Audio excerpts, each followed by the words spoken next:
From the mountains of central British Columbia to you listening around the world, this, my friends, is Spaced Out Radio. I am your host, Dave Scott, sitting in the captain's chair of SOR headquarters. We welcome you to tonight's show, including Kingdom of Nye Radio and Revolution Radio. If you want to take a listen to our archives, they are free at youtube.com/Spaced Out Radio. Do old Davey the favor, hit that subscribe button. Our website is spacedoutradio.com, where we have a plethora of features for you.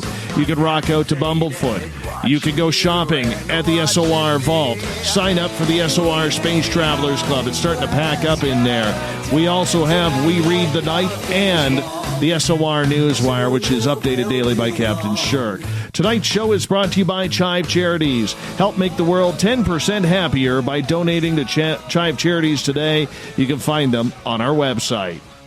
Victor Viggiani is currently the news director of Zealand Communications out of Toronto, Ontario. It's an international news service, and his study of anomalous aerial phenomena, research, and analysis of extraterrestrial issues goes over the last 3 decades. His experiences involves UFO sighting, reports, investigations, academic and radio journalism with a primary focus on UFO and ET government disclosure.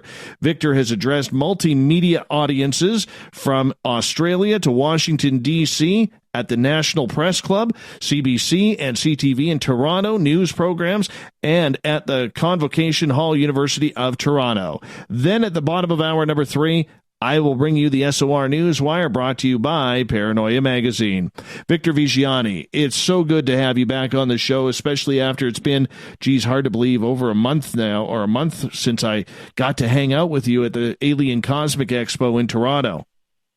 Yeah, you're right, Dave, and it's just great to be with you, and thanks a lot for the opportunity to be with you this evening for our chat. And I just this kind of conversation that I know that we're going to have is just totally enthralling to me, because it's not often that two people get to have this kind of conversation about global issues and the kinds of things that SOR deals with, because in the long run, if we do not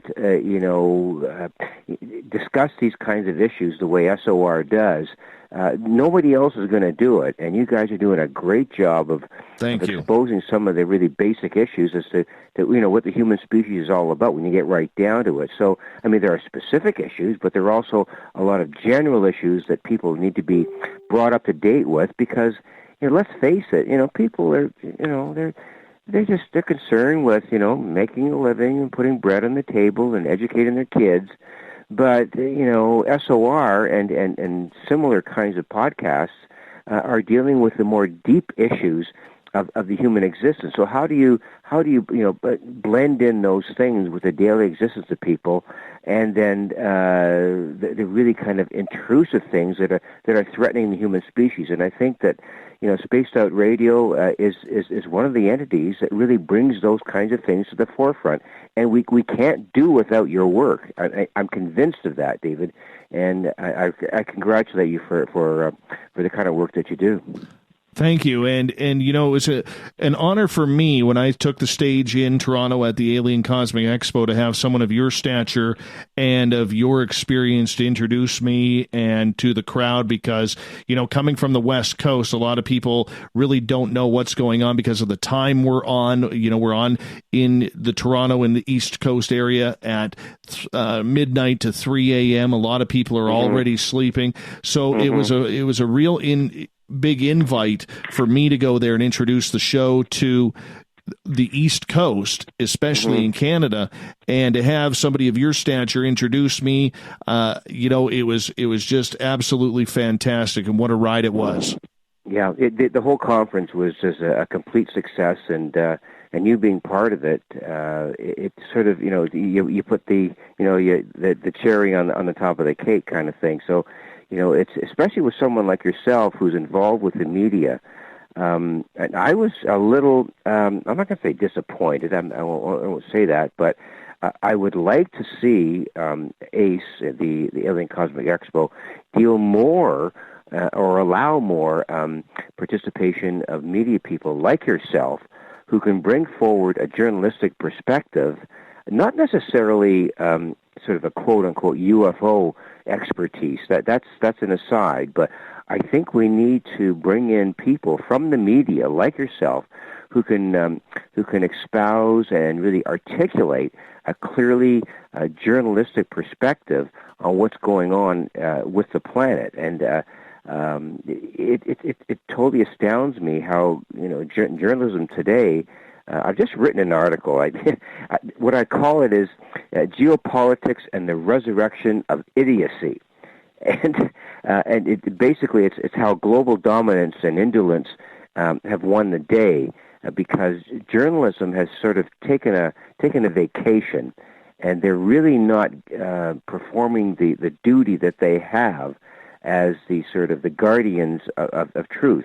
And journalism has always been something that has done that, but for some reason, journalism has taken a vacation and stepped away from their responsibilities to articulate the kinds of things that you guys are doing with respect to the issues of the day. And who's responsible for that? The internet? I don't know. But good, solid journalism is becoming a very lightweight commodity in society today, and it really is. It really is. Why? I mean, if you take a look at Bernstein and Woodward, just as an example, in Watergate, these two guys, they hit the nail on the head, and they deposed the president. If that were to happen today, how would they be received with respect to the fellow or the child in the White House today? Would they have a chance of even making a dent? So I think journalism has to be called to account for its lack of accountability with respect to raising any issues that are germane to not only the political system that we're involved in, but the environmental issues that we're involved in. With a corporate entity, oil, fossil fuel industries and everything, with their capacity to stuff fossil fuels down the throat that anything that moves, and they win the day, we're in a losing battle, Dave.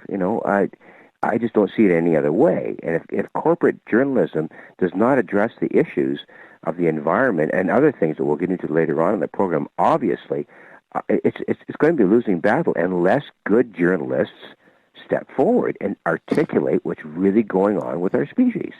Well, one of the things that I have said ad nauseum for about 9-10 months here on this show, Victor, is if we look at the UFO field right now, and I know there's going to be people rolling their eyes when I say this because I've said it so often. In the UFO field, if we want to clean this up, we need to have people actually step up to the plate in journalism, but we need the right people to step up. Not all of these people out there who have written a blog and all of a sudden decided to title themselves as journalists. There's a few people out there that I know of, and I never mention their names on the air, okay, because I don't think that's fair. I will on social media sometimes, but, that are calling themselves journalists. They've never written for a newspaper or worked at a television station or worked for a major magazine. They've never went to journalism school. They've never worked in proper radio. And here they are using the title to get positions either in television or to increase their credibility. And I challenged one of them a few weeks ago. I said, when he was saying, and I'm not a journalist. I've had articles printed before. So I actually responded and I said, could you tell me what beat you were on? Right? Tell me your beat. What's it like to work in a newsroom for a newspaper, radio, or television? I said, can we see your credentials? Because I can show you mine. Now, a lot of people thought I was being a little bit of a jerk and egotistical at that point. But here's my thing. There are too many people in this field right now, because of the popularity of ufology, that are willing to lie about their credentials. And if you're willing to lie about your credentials, Victor, how can we trust your research? Right. And that's what it comes down to. Your opinion. Yeah. No, that's a really good point. if you are someone who espouses journalistic credentials, you have to stand by your training and the opportunities that you've been given as a journalist. I mean, in any given newspaper, you talk about the Toronto Star, or, the Toronto Sun, the Washington Post, whatever it happens to be. None of those entities would employ a journalist to present a journalistic point of view unless they had confidence in those people. Now, you do have, I must say this, you do have opinion columns where there's I know that I follow the Toronto Star a lot, and I'm not saying that that's the be-all and the end-all of, Canadian journalism, but they have a wide array of opinion-oriented journalists, or at least writers. Okay, let me just rephrase that, who express an opinion. That's one thing. But you're right in saying when a journalist sits down and does really, really good, intense research about any given topic, doesn't matter what it is, be it child abuse or, the gun issue, if you go into any one of those issues, you have to do your work. You have to do your homework and research everything about the whole issue rather than giving your opinion. They're two different things. They're two different entities, and that's the difference between good journalism and opinion. And I'll give both of them their format and their way. I really will. But when journalists or people who purport to be journalists give the facts that are unsubstantiated or speculative, I can't see why those journalists, the so-called journalists, will be given any kind of consideration or verification of what they're trying to put forward. So, I think we have to draw the line. I mean, I guess the question is, Dave, where is journalism right now? What is it? Is it just 240 characters on a tweet? Is that good journalism, or is it the young lady or the young man who sits down at their computer and literally works at a story for 2, 3, 4, 5 hours, gets all the facts, submits it to an editor, and the editor said, "This is brilliant stuff," and then bang, it's published? Or is it someone who just puts out something that's speculative or whatever? And that's the difference as to what's happening right now. And that whole vacuum is sort of it's. And I think I fault the internet this way because there's so much out there that poses as journalism, and that's the point that you're trying to make, I think. Yes. So when people get this, and I hate the term fake news or whatever you want to call it, posing as good journalism, that infects, and literally it's a viral infection of the public ability to discern what's good journalism and what's just whatever you want to call it, fabrication or speculative writing. And that to me is the difference. We've kind of lost that. We really, really have. And the good journalism has capitulated to this, 240 characters in a tweet and said, okay, well, that's the truth. Well, give your head a shake. That's not the truth. It's just someone's pounding on a keyboard and being considered credible. In fact, it's not. I just can't. Exactly. I can't see it. I just can't see that as being reality within. Compare that to what Woodward and Bernstein did. I keep going back to those two. These two guys were put up against the wall. They were literally put up against the wall when they found out what was going on with the Nixon situation. I don't want to go into it, but they had to make a decision, and they went forward to Ben Bradley at the Post and to the publisher, and they sat there and they anguished over this. They literally anguished over whether or not to give Woodward and Bernstein the go-ahead to go say, do it. And Ben Bradley did it. And look what happened. Good, solid journalism. They were flying by night, it's at a certain point, but they eventually came up with the goods. And that's what good journalism is. Yeah. When it comes to UFOs, how have you, with Zealand Communications and the credibility that you have in the field of ufology, Victor, felt about the mainstream coverage of this? Oh, oh my goodness. I'm glad we've got a bit of time to delve into that. I think that there's something really special happening here, Dave, with respect to mainstream journalism or mainstream media coverage of this whole thing. And I think you've got to go back, let's go back 4 or 5 years, when none of this stuff that's going on right now, the U.S. Navy stuff and the Army stuff that we can get into a little bit later on, and to the stars, none of this stuff was ever even postulated as being possible 3 or 4 or 5 years ago.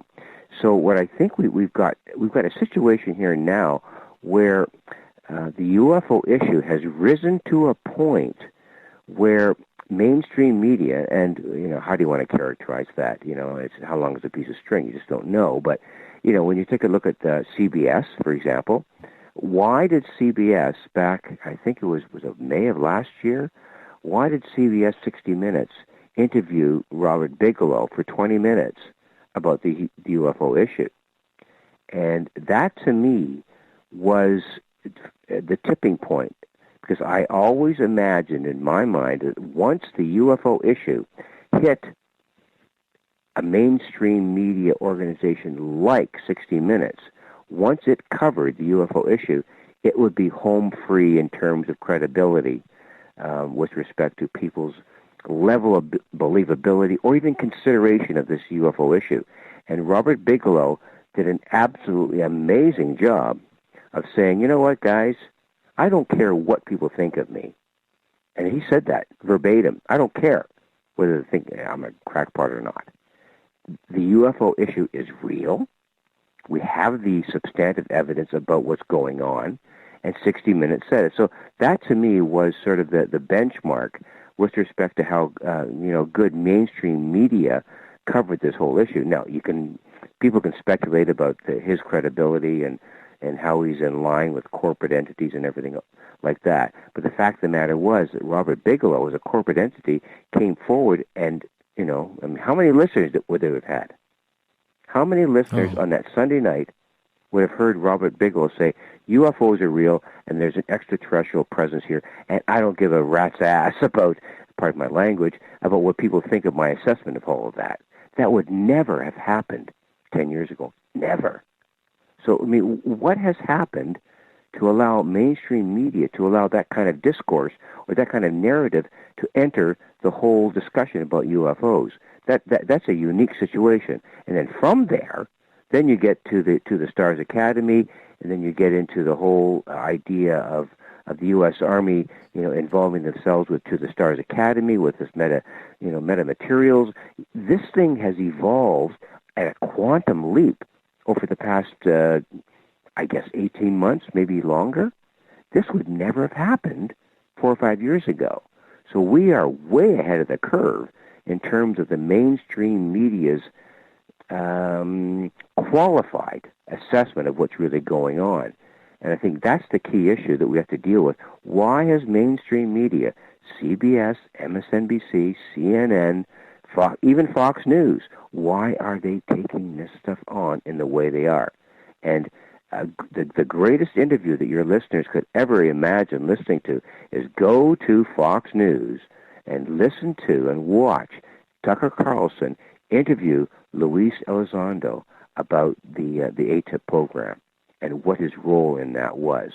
And to me, Tucker Carlson, think what you want about Fox News, there's one way or another, but the fact of the matter is Tucker Carlson asked the right questions of the right guy, and he got all the right answers. With some question marks, I admit, but the fact of the matter is they're covering this in a way that's never been done before. So what's the movement there? Why the movement towards this openness or authenticity about what this whole UFO issue is all about?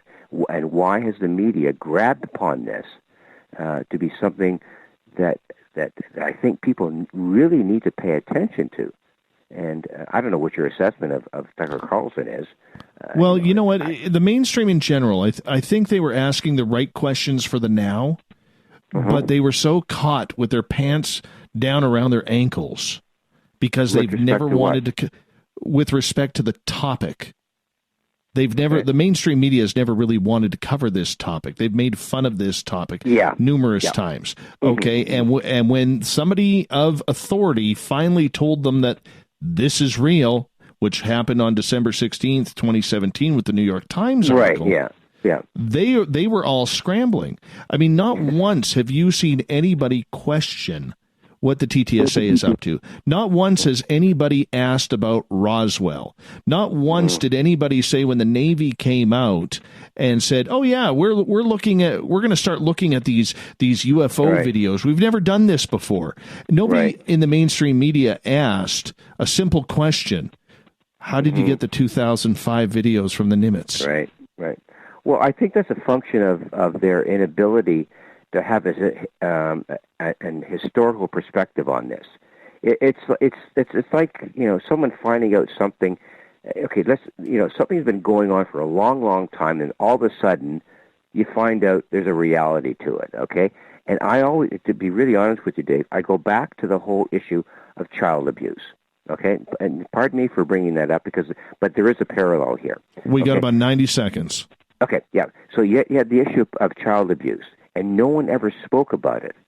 And then once you get nurses and doctors and parents bringing this issue up, all of a sudden people forget about what's gone on before, and they say, how long has this been going on, and why don't I know about it? And that's the whole issue with this UFO issue. It's the same thing with child abuse. No one talked about it before, and now they're willing to talk about it. They're very similar circumstances. And now we've got this huge narrative about UFOs, and the media has no historical background on it. So they're, like you said, they're caught with their pants down, and they just don't know anything about the history of this. So we can talk about that ad nauseum as this discussion goes on.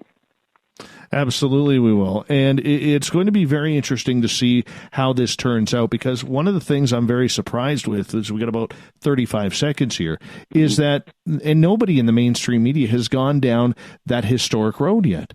What happened at Roswell? What happened at Phoenix with the lights? What happened at Kecksburg? What's going on with the Marfa lights or the Flatwoods monster? Nobody's going on about that. And those are simple big name cases. And once they do, then the questions will come. The real questions will come, rather than what we call in the business softball questions that we see happening right now. Victor, I'm going to get you to hold on right now, because we're going to go to break at the bottom of the hour. A quick half hour with Victor Viggiani from Zealand Communications. We're going to get into the whole UFO aspect coming on up, because some big news has happened. TTSA signs a deal with the United States Army. We're going to touch on that and where Field of Ufology is going. ZealandCommunications.org, I believe, is the website. You're listening to Spaced Out Radio. We'll be right back.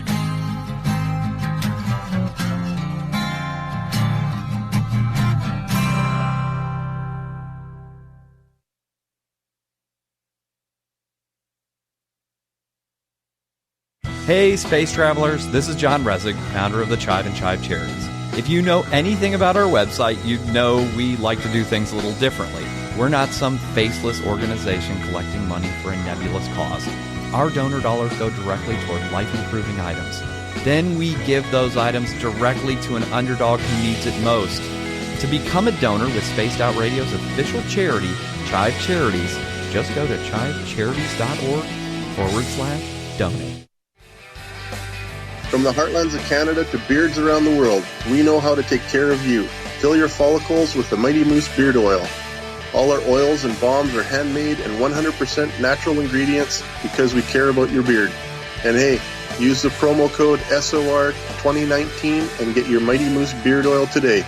You can check us out on our website, mightymoosebeard.com.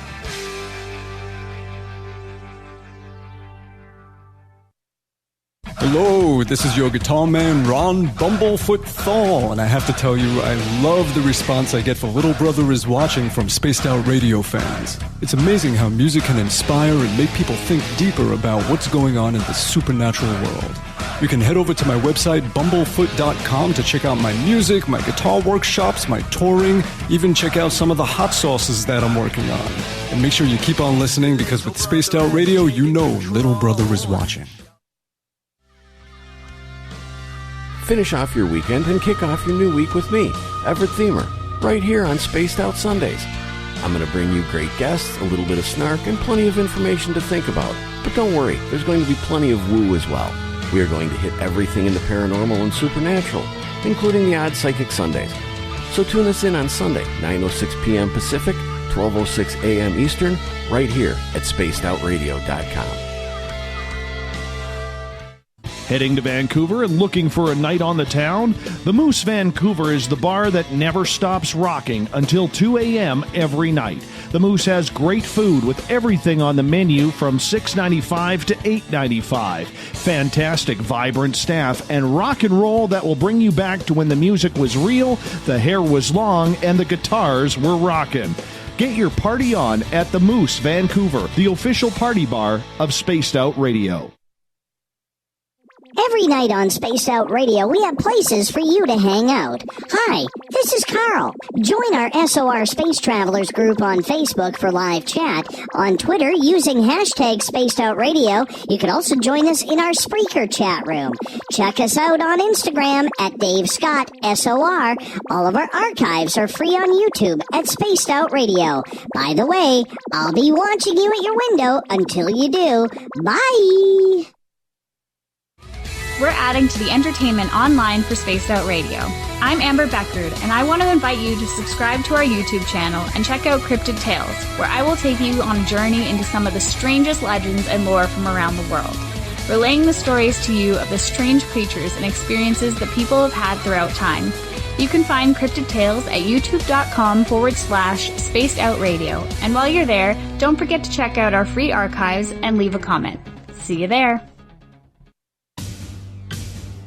Are you having encounters with the paranormal, supernatural, or ufological that you cannot explain? Look no further than the SOR Sightlines Report, brought to you by the Experiencers Support Association. This is Ryan Stacy, head of the Research Association, TESA. Soon on the Spaced Out Radio website, you'll be able to file your reports and have them researched for you. We are independent and ready to help Spaced Out Radio listeners today. Move over, brother, and let me own Saturday night. This is Rich Giordano, and I'm inviting you to tune on in to Spaced Out Saturdays starting at 9 p.m. Pacific, 12 a.m. Eastern, where I'm going to bust open the lids on everything paranormal. Why? Because we want answers, and I'm the guy who's going to deliver those answers to you. Join the chat rooms, and we'll see you this Saturday. Just be there. No, really. Hey everybody, the SOR Space Travelers is open. For just $5 a month, you can hang out with Dave and our crew privately in our members-only section. With your signing, you'll receive newsletters on what's going on with Spaced Out Radio. You'll have direct contact with the host during the show in our chat, live streaming videos, and a great forum for your posts and more. Become a Space Traveler now at spacedoutradio.com.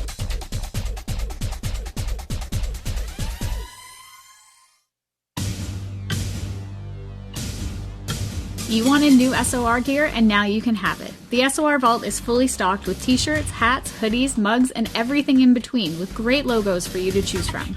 So head on over to spacedoutradio.com, click on the SOR Vault, and go shopping. Pricing is quite affordable, and you can look good representing your favorite show. So go to our website and pick up your new SOR wear at the SOR Vault today. Looking for something new to push your limits? Look Beyond the Spectrum, a new docuseries featuring some of the best researchers in the world when it comes to everything from UFOs, government cover-ups, and Bigfoot in the forest. Truth seekers like Steve Bassett, Dr. Jeff Meldrum, Richard Dolan, as well as others all chip in to bring their knowledge to you. Beyond the Spectrum can be found on Amazon as well as Tubi TV. Tell us what you think on our Amazon page. Are you intrigued by Paranormal Talk Radio? You'll love the new Paranormal Radio app from TalkStream Live. You'll find a great selection of talk shows covering UFOs, ghosts, strange phenomena, and much more. Download the Paranormal Radio app now and start listening to the very best in paranormal talk entertainment, including the network you're listening to right now, the Paranormal Radio app, free in Google Play and the iOS App Store.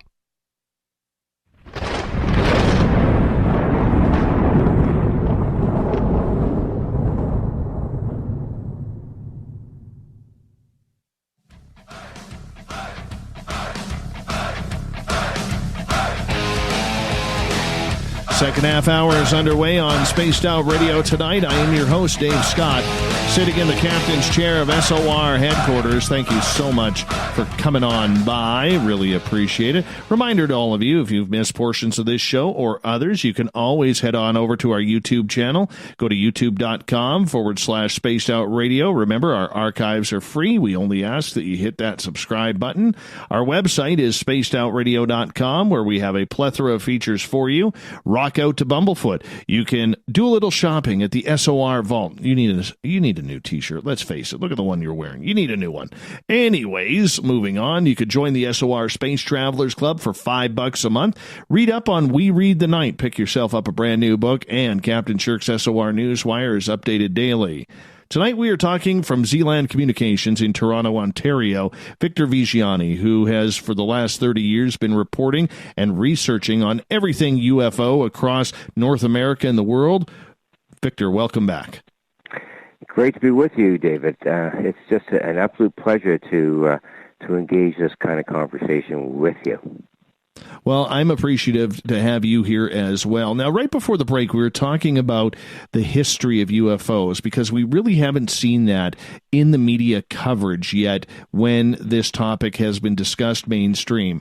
Do you think that's because of the ignorance of the subject by the mainstream media, or do you believe that it has to do with the fact that so much news is coming out about this subject? It's very new to these journalists that are on television or in newspapers or on radio, that they haven't even bothered yet to touch the past from Roswell forward.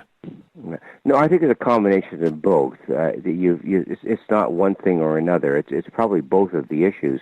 There is this whole idea that the UFO issue is a marginal, speculative pursuit. And if journalists have or would have taken any kind of responsibility for this, they would have investigated this from day one. But because of the way the government has portrayed it or framed it, they've literally just taken it aside as a speculative kind of paranormal tinfoil hat kind of issue. But I think what's happened the last at least 18 months, maybe 2 years, is that this issue has risen to the surface with respect to the U.S. Navy's admissions as to their pilots seeing these things, and to the U.S. Pentagon making revelations. It's all of a sudden risen to the surface that this issue just might be something of real relevance to journalists, and I think they've taken it up. And if you look at where we were back, let's say 3 or 4 years ago, in terms of this whole information set or the data, as to where we are right now, we are light years ahead of where we were 3 or 4 years ago. And you have the U.S. Navy admitting, first of all, that these videos that pilots have taken with their gun camera are real. They don't know what these things are. And then the U.S. Navy says, my goodness, we're going to allow our pilots to report these things in a credible way, and given them some leeway to say these things are what we've seen, and they're not going to recriminate against the pilots who are reporting on them. This is something that the U.S. Navy has done, and it's a huge step forward. I mean, it would never have happened, 5, 6, 7 years ago. But all of a sudden, the U.S. Navy has said these things are real, and we have to investigate what they are because our pilots are seeing them. So that's a huge step forward. And to me, there's no bigger assessment as to what a military agency like the U.S. Navy, who've been involved with this back as early as 1969, they've given this credibility, David. And I think that credibility has led journalists to say, my goodness, there's something going on here. So what's the result of that? The New York Times reports on it. The Washington Post reports on it. Vice reports on it. CNN reports on it. Fox News reports on it. So what's happening here? This stuff has risen to the surface because the U.S. Navy has given the issue of UFOs, UAP, whatever you want to call them, a certain level of credibility. And that, to me, is a first in journalism and the coverage that's necessary to have people understand that there are agencies within the U.S. government that are taking this issue seriously. And that's a huge step forward. It's never happened before. It just literally has never happened before. We are in a place right now where the general public can depend upon the U.S. Navy. I mean, as this might be, as weird as it might sound, depend on the U.S. Navy to say, this stuff is real. Because their pilots are saying, we saw this stuff. It's not like they're fabricating information. These pilots are up there in F-16s, F-18s, or whatever the jets they're flying, and they're seeing these things go from 85,000 feet down to the ground level of water in literally a tenth of a second. And these pilots are attesting these things go up and down in instances of seconds. That's not something that is necessarily capable of doing anything with respect to what normal technology that we have. And these pilots are attesting to it. So the question is, why is the U.S. Navy coming forward and talking about it and opening up a dialogue, first of all, among their pilots, which is one step, and then second of all, why the U.S. Navy has admitted that these UFO tapes, the Tic Tac videos, are real. What's their purpose in saying that? So there must be something going on behind the scenes that has allowed these entities, the U.S. Navy to begin with, and we'll get into the U.S. Army in a second if you want. Why are they doing this? What's their agenda? Why are they openly allowing a discussion about this issue? That's, for me, that's the key issue. And call it what you will. Call it what you will. This is an admission by an entity within the U.S. military that something very strange is going on in the skies that they can't explain. Victor Viggiani is our guest tonight on Spaced Out Radio. ZealandCommunications.com is his website. In regards to what the Navy has seen and the pilots have seen, yes, the media has covered that, I think, graciously. Does all the credit to this, in your opinion, lay in the hands of the To the Stars Academy with what they've been able to accomplish in getting the media picture going, or do you think it's a culmination of everything that has happened? That's a really good question. I think once again, it's a combination of both. The To the Stars Academy has definitely risen the issue with respect to what they found out about with Tom DeLonge and his connection with the Pentagon. But I think independently, I believe that the U.S. Navy, and if you go back in history, this is a historical perspective that I think your listeners would be very interested in, that back in 1969, the first director of the CIA, Roscoe Hillenkotter, and familiar with that, Hillenkotter said in a New York Times interview that the UFO issue needs to be taken care of with a congressional investigation. This is back in 1969, David. So the U.S. Navy has been in touch with this issue, more so than any other faction within the U.S. military, since back in 1969. So they know this stuff intensely, and they've been following it all the way along until the current time. So the U.S. Air Force put that away. The U.S. Army put that away. Even the Pentagon put that one away. But the U.S. Navy has followed this stuff intently since 1969. And Hillenkotter said, he was an admiral in the U.S. Navy, and he said that congressional investigation is necessary with this stuff. So the U.S. Navy has been in touch with this for a long, long time. And now all of a sudden, they come forward with this stuff, with all of the Tic Tac videos and all of the pilot testimony. So they have, why they've decided about this, David, I really can't say exactly why.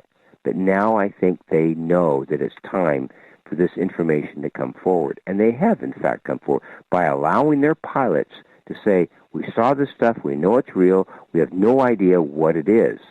So that admission, to me, is a sort of a wedge in this whole sort of disclosure, or what I call acknowledgement.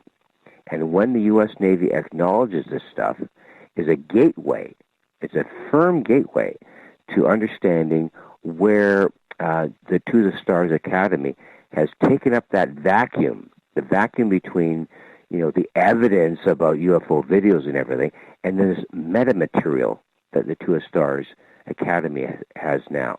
This metamaterial, this stuff that they have, this material that they have, that's exotic technology, and they've admitted this stuff is anti-gravitic. It has possibilities to share with corporate entities and with the Army, that this stuff has the capacity to engage quantum physics, invisibility, and all of the things that we have sort of associated with UFO phenomenon. And they have this stuff. And the U.S. Army is now wanting the To the Stars Academy to share their information with how the U.S. Army wants to give them the capacity to investigate this stuff, give them laboratories, give them experimental facilities, laboratories, to investigate what these facilities might be with respect to these exotic materials. And that, well, we're going to get into the U.S. Army next hour here, because I think that's a topic we need to spend a lot on, because the question I would follow up with that would be why the U.S. Army's science labs? Why not a university? Why are we putting this back into the hands of the military?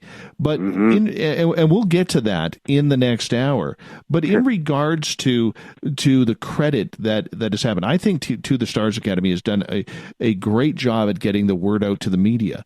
However, when you control that narrative, whether it's with the media, the message, who you're allowed to interview with, holding pressless press conferences, throwing your logo on government official videos that, do they really belong to you? This is where I think a lot of people sit back, and when they finally learn about it, they question whether or not this group is being very upfront with those in ufology and mainly the mainstream.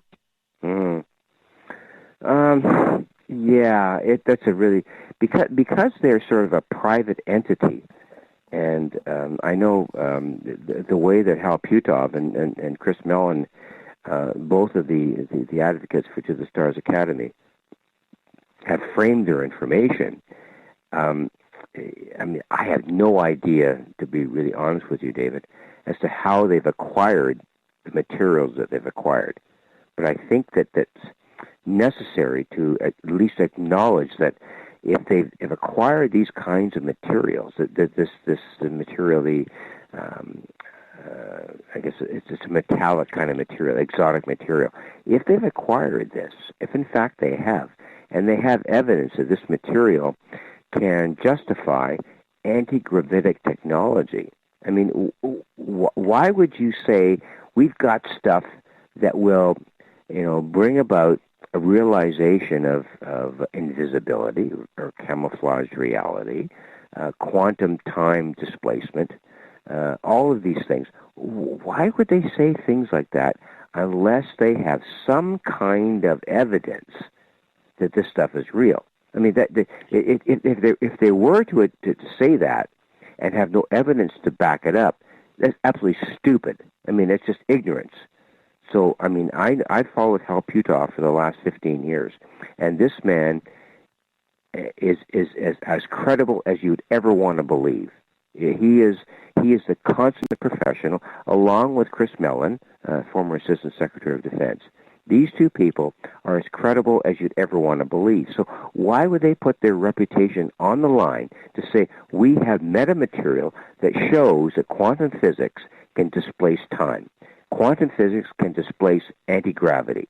Why would they say that unless they have evidence to at least put forward for consideration? Not to prove, necessarily, but to at least put forward for consideration that this metamaterial is real.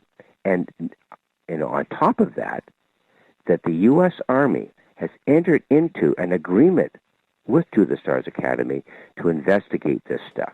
So why would the U.S. Army consider that To the Stars Academy material and their evidence and want to enter an agreement to investigate and give lab facilities to TSA. Why would they do that? So the U.S. Army has agreed to enter into agreement with them to investigate this stuff. So there's a whole lot of kind of back-end stuff with respect to the relationship with To the Stars Academy and the U.S. Army with respect to investigating this stuff. Now, does the U.S. Army know what's going on, or are they just playing TTSA? Or do they want to have answers given by TTSA about their metamaterial? That's the whole question right here.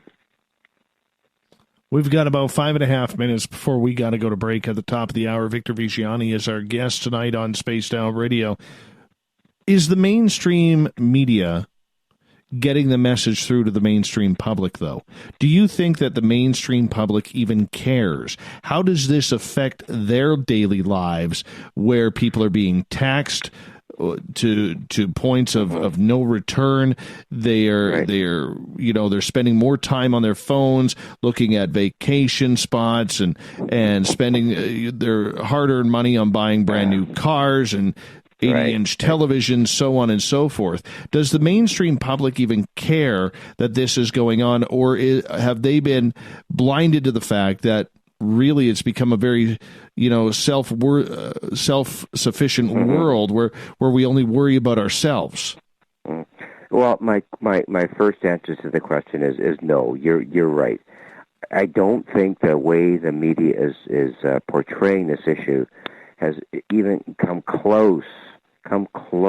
You and I kind of are in touch with how the media is portraying it. I mean, we've sort of got blinkers on about that. But in terms of the general public, I am convinced the general public at this particular point in time is totally unaware of the incredible diversity or the incredible believability or the importance or veracity of what's going on. The general public right now does not know anything about this stuff. And that, I think, is a function of a lot of different things, the journalistic approach that we talked about early on in the program. So, no. I mean, the answer to the question is no. People are just involved in putting bread on the table, going to work each day, making sure the kids are safe, they're educated, and all of the other things that people are involved in. So what will raise this to the level of them saying, holy crap, what's going on here with that? We're still a step away from that. But we in the UFO research community are on top of this, and I think we are ready to portray this stuff within the mainstream media to make sure that these people who are sitting at their breakfast tables in the morning, and rather than listen to Good Morning America with their whatever it might be, this has to be something that these people say, holy smoke, what's going on here? And that hasn't happened yet. It's not yet. But I think we're moving closer to that. I think mainstream media is still dealing with the fluff of information. But once we realize that the To the Stars Academy will become, in fact, something that will be talked about on Good Morning America at one time, or at least 60 Minutes. Once that is realized on a consistent basis, not just a one-time shot, on a consistent basis, I think that your point is the general public will say, what's going on here? And when that happens, I think there will be some sort of movement towards a realization that this stuff is in fact real. When that's going to happen, who knows? Will it take an incident to wake up the mainstream public? Does something have to happen before they react? And I'm not saying it has to be a negative incident, just any type of incident whatsoever. An incident, it's a really good question. I think an incident or an investigation or realization. Let's take, for example, this whole idea of the Tic Tac videos. These pilots who saw this stuff. Once these kinds of videos are shown on mainstream media on a consistent basis, and there are three extremely, in my estimation, absolutely credible UFO sightings, these things that these jets saw with their gun camera. Once these kinds of videos are portrayed in mainstream media on a consistent basis, it will become ingrained in the public ideology or the public understanding that there's something going on in our skies that we don't understand. And then on top of that, once you get commentators like, I hate to use these terms of, Good Morning America or 60 Minutes or whatever it happens to be, once the mainstream media portrays these things as quote-unquote real, the general public will stand up and say, and become alert to the fact that, what's going on here? And, why haven't I known about this? And why is the U.S. Army and the U.S. Navy talking about this stuff? So it's become sort of imbued into the consciousness of the American public or the North American public or even the global public as to how this stuff is real. And it's a stage by stage, minute by minute, hour by hour, day by day, inculcation of these videos. And I hate to be graphic about it, but it's true. These videos need to be seen time after time after time by the general public to say, holy smoke, what's going on here? And then you get on top of that where journalists commentate on this sort of thing, the authentic journalists, where they make it real, David. They make this stuff real. And that's the only way the public is going to understand it. If journalists make this stuff real, then people will buy into it. Maybe they may not believe it, but they'll buy into it and understand it as something they need to consider. And I think that's how everything happens. It doesn't matter what it is, elections, with foreign policy in the United States. If journalists make this stuff real, make it believable, make it understandable, make it something that the ordinary person can understand, then this thing will become an entity within itself and say, listen, we're not alone in the cosmos, and these bloody things are coming in, and they're not from here. Once the general public understands that these entities, these UFOs, these UAPs, whatever you want to call them, are not from here, once that kind of ideology is made clear, people are going to say, holy smoke, what's going on? Do you mean to say, are you saying, journalists, that we are not alone in the cosmos? And once journalists say, no, we're not alone in the cosmos, then I think the general public will begin to understand. That's right. Not totally, but begin to understand what's really going on. Victor, I got to cut you off right there because we're going to go break at the top of the hour. For sure. United States Army, UFOs, metamaterials. Victor Viggiani from Zealand Communications continues with us right after this.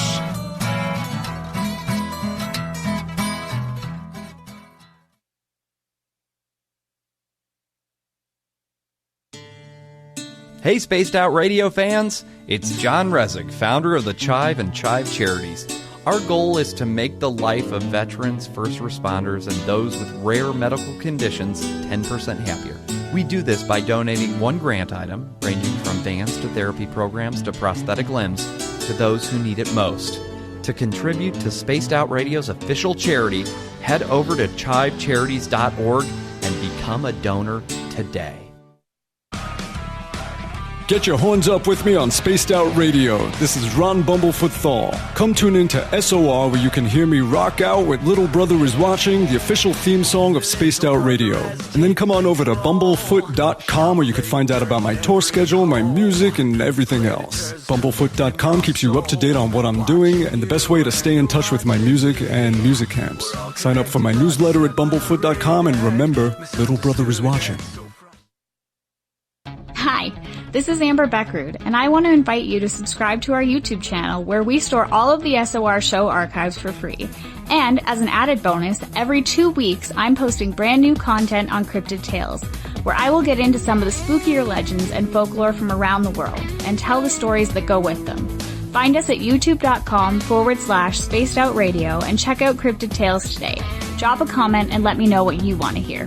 See you there.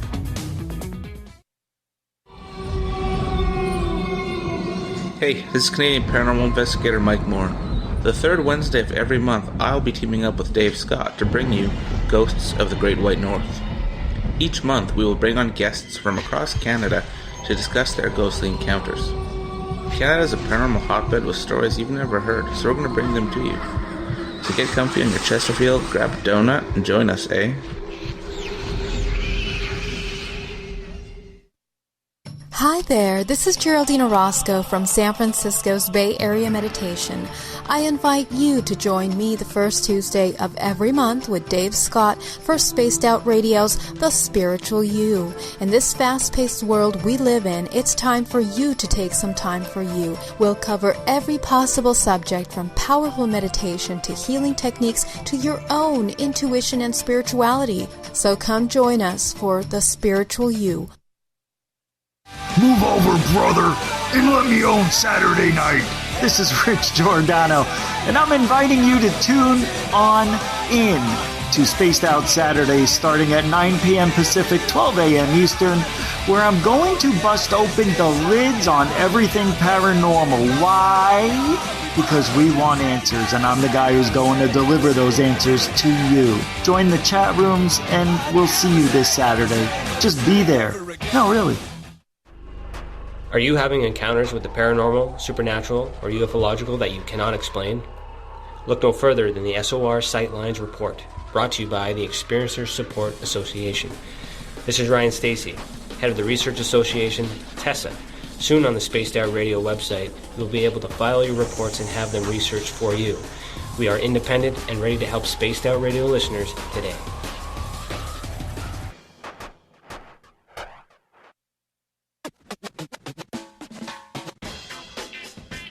The SOR Vault is open for business, and do we have some cool swag for you to pick up?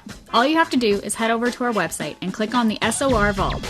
You have a variety of cool logos to choose from, and put them on anything you want. T-shirts, hoodies, hats, coffee mugs, you name it, we can get it to you. So do your shopping by supporting the store you love. Get your Spaced Out Radio swag at the SOR Vault today.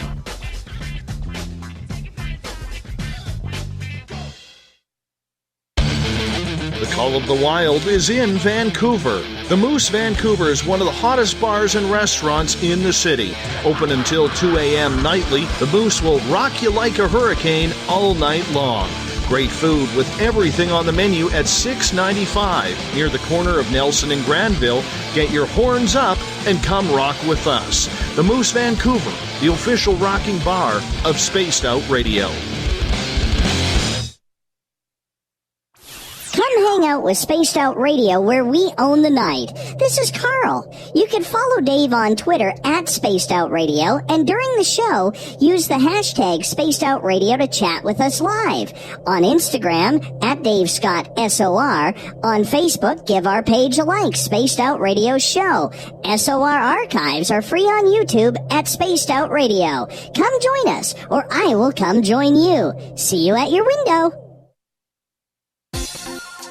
For the price of 1 cup of coffee a month, you can become an SOR Space Traveler. The Space Travelers Club is a place where you can interact with other listeners, either live during the show or on our great forum. We want your stories, pictures, comments, and ideas. You'll get live video streams, exclusive content, and be a part of our newsletter. Stay in touch with everything SOR.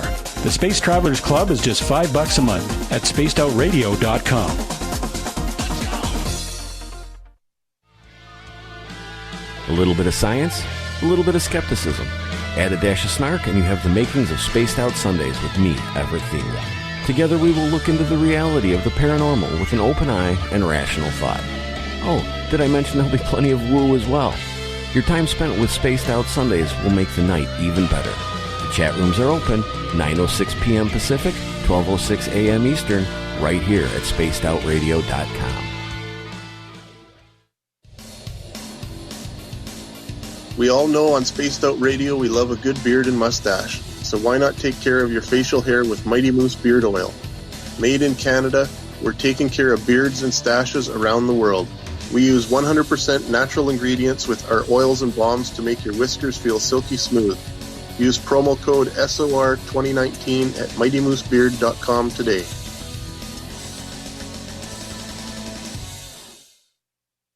Visit purpleplates.com today. For over 40 years, the Purple Energy Plates have been delivering amazing results for their many customers. Inspired by the great genius Nikola Tesla, the harmony, healing, and energetic effects of the plates have proven over and over to be beneficial and often miraculous to thousands of customers. Check their site for daily specials and choose from their many energy products. You won't be sorry. Visit them today at purpleplates.com. At spacedoutradio.com, we have a little bit of everything for you to stay up late. So while you're there, check out our SOR Newswire, where our team brings you stories of the weird and strange to the WTF from around the globe. News on Bigfoot, UFOs, paranormal, Darwinian-type crime tales. It's the stories that the mainstream media usually won't touch. Well, we got them all on the SOR Newswire, only at spacedoutradio.com. You're listening to Spaced Out Radio with Dave Scott. Follow Dave on Twitter at Spaced Out Radio and on Facebook, Spaced Out Radio Show. Welcome back to Hour 2 of Spaced Out Radio. Tonight, I am your host, Dave Scott. Thank you so much for being with us. We want to welcome back everyone listening in on our terrestrial affiliates. KDNF, AM 1560 in Dangerfield, Texas. UPRN 107.7 FM in New Orleans. KZFX 93.7 FM in Ridgecrest, California. WQEE 99.1 FM in Newnan, Georgia. And KDUN, AM 1030 in Reedsport, Oregon. On the digital side, we're proud to broadcast on Revolution Radio and Kingdom of Nye Radio. Don't forget, all of our archives are free at youtube.com/Spaced Out Radio. The only thing I ask, hit that subscribe button. The Desert Clam has set the password for tonight in the SOR Space Travelers Club. Salutiferous. Salutiferous is your password. Use it wisely, space travelers, as the Clam sets a password each and every night right here on Spaced Out Radio. Our website, spacedoutradio.com, has a plethora of features for you. You can do a little shopping at the SOR Vault. Join us in the SOR Space Travelers Club. It's only $5 a month. You could go to We Read the Night, pick up yourself a brand new book, and read up on Captain Shirk's SOR Newswire, which is updated daily. From Zealand Communications in Toronto, Ontario, Victor Viggiani has been researching the UFO phenomena and covering it media-wise for the last 30-plus years. He's one of the tops when it comes to gathering and reporting on information. ZealandCommunications.com is the website. Victor, welcome back to the show. Great to be with you, and I really enjoy this whole narrative, David, because you raise such germane issues about the whole perspective of what this UFO issue is all about, with respect to to journalism and the military and all of that. So this is the kind of dialogue that we need to really put forward to listeners, on Spaced Out Radio and other forums that inform them about what's really going on. Because where else are they going to get this information from? I mean, where can they get this stuff from? I don't know. I mean, there's no other entity that does what you guys do, that really kind of distills all the information and what's really going on. Oh, well, we try our best, and there are many outlets that are doing that. And as we talked in the first hour, we really focused on the journalism side of everything. And now we're going to get more into the metamaterials side, because just last week it was announced that the Stars Academy had signed a deal for no money exchanging with the United States Army, where the Army is going to test these so-called metamaterials in their scientific labs, which is great because they are very up-to-date. They are very technologically advanced, maybe more so than a lot of the universities out there. However, what does this say about the Stars Academy, as they are a publicly funded corporation? All right, they have taken, shareholders on, and yet here they are talking about wanting to be the voice of the public when it comes to UFOs, and they're going down the military road. Well, I mean, I think the answer to that question is quite obvious, that they need to buy into facilities or have, I guess, what happens to be their conduits to investigate this stuff. They don't have the facilities to investigate it. They don't. I mean, they have this material, but I think the military corporate entities like the U.S. Army have the labs and facilities to really go after this stuff. Now, the question is, does the Army have an insight into this stuff? I don't think so. Do the Stars Academy have the access to the exotic materials, the metamaterials? I think they do. So it's kind of a symbiotic relationship. So, to the Stars Academy and the U.S. Army have to make a compromise here. So if the Army doesn't know what's going on, which is, that's a questionable aspect of the whole thing, but the TTSA needs to have a facility to have this stuff experimented upon. So I think it's the term quid pro quo. You do this for me, I'll do that for you. I think that's what's going on here. And I think that this, Hal Puthoff and Chris Mellon and all the people associated with the To the Stars Academy need to have the facilities to have this stuff investigated. And I think the U.S. Army is questioning whether or not the To the Stars Academy's, expertises, Hal Puthoff and Chris Mellon, et cetera, have the goods of this metamaterial. I think they do. It's my opinion. I think that the To the Stars Academy has the metamaterials that show anti-gravitic technology to begin with. That's the one thing I think they've got. So it's like sitting at a poker table, David. You've got yourself an inside straight here. You need a 4 or 5 of the Queen of Hearts or whatever happens to be. You need that one card to fill that inside straight to prove that you've got, in fact, what you've got. And then the dealer says, okay, there's your Queen of Hearts. You've got your full straight, and go for it. And I think that's where they're at right now. To the Stars Academy, I believe, does have the goods. I really do.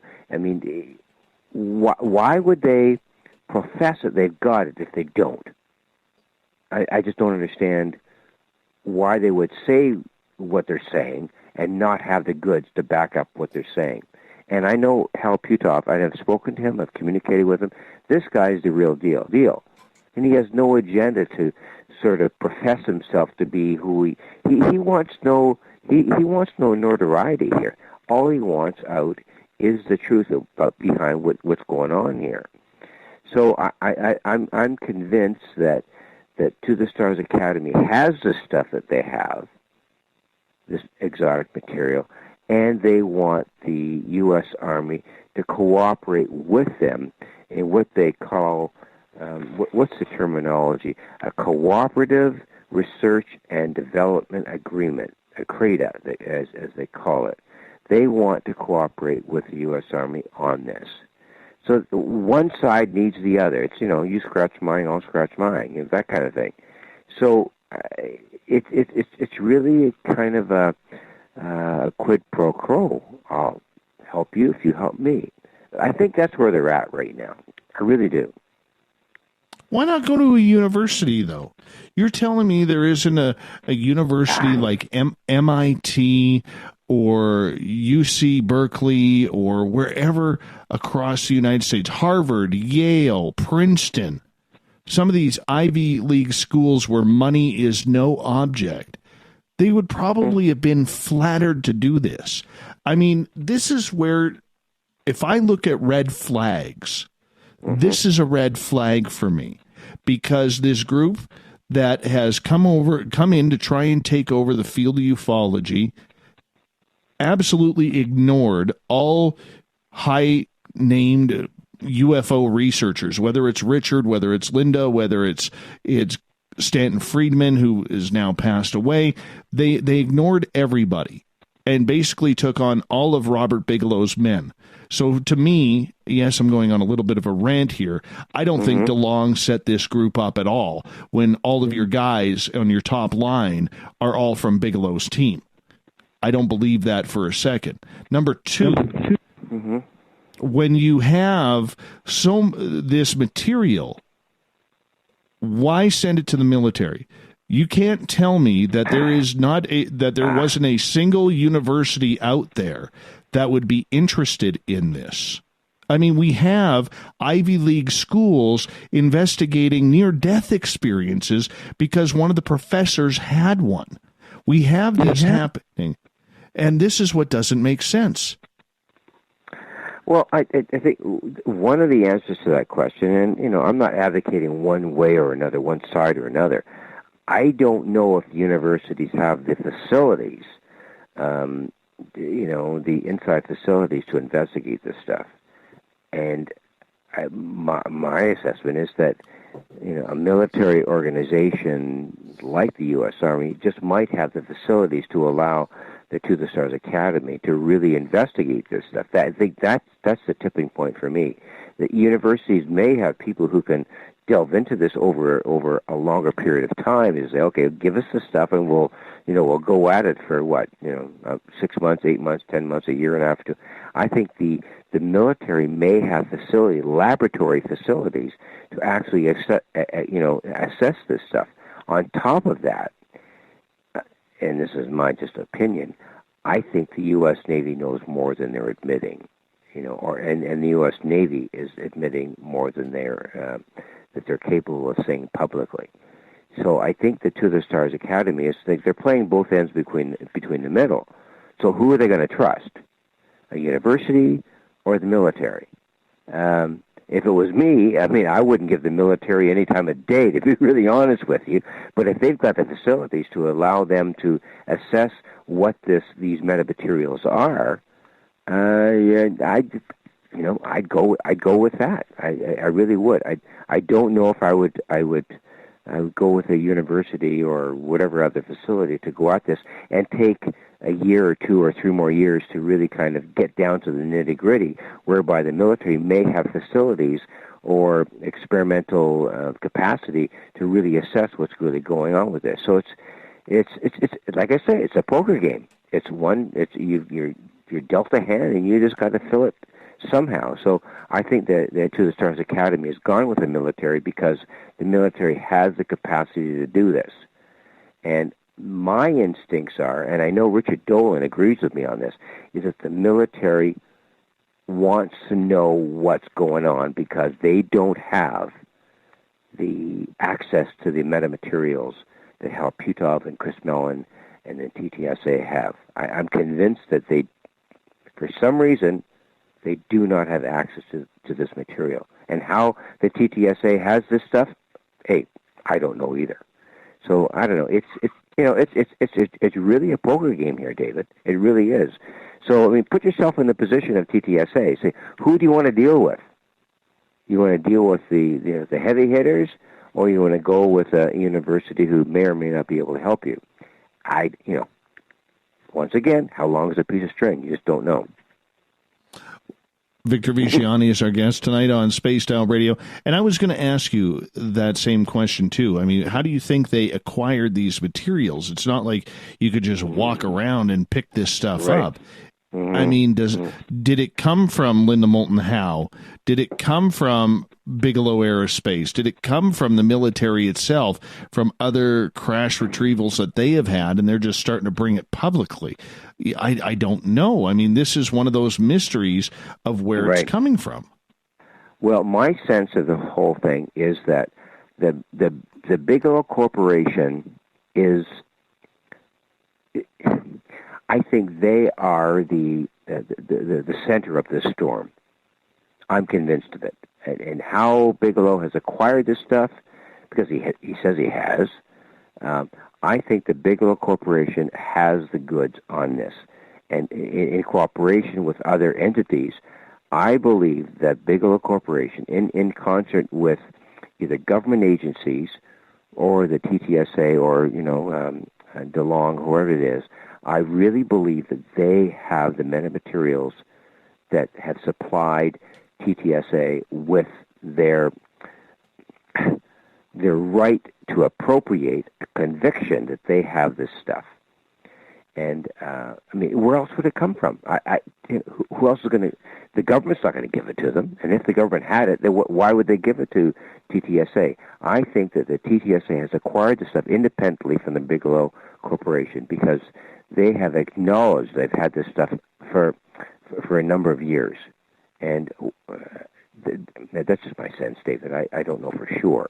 But the fact of the matter is they've got it. So what do you do with that? Where do you go with the acquisition of this information? Do you tell people where you got it from, or you just go forward with, say, we've got this stuff and we want it analyzed? Forget about, what it is, where we got it from, analyze it and deal with that, folks, because this is the real deal. And, I think that's where TTSA is at, because Hal Puthoff is very, very clear that he has this stuff. They know what this energy source is all about, and he's not ragging the puck. He's saying, we've got this stuff, and let's move forward with it. And so I don't know. It's we can't really assess this information without giving them some leeway to say, we've got it, we want to put it forward, and let's go with it. Criticize it as you will. Criticize it, be the skeptic, come in and say, no this, no that, or whatever. If we do not give them some space, quote unquote, to allow this information to come forward, we're not going to find out what they've got. So why not let them move this thing forward in a concerted way with the U.S. Army, and let the U.S. Army engage this whole cooperative analysis, and let's just see what happens, because I don't see any other alternative that's going to be credible. If the U.S. Army says, oh my goodness, the stuff that this TTSA has is absolutely credible, then we're light years ahead of ourselves. It's a poker game.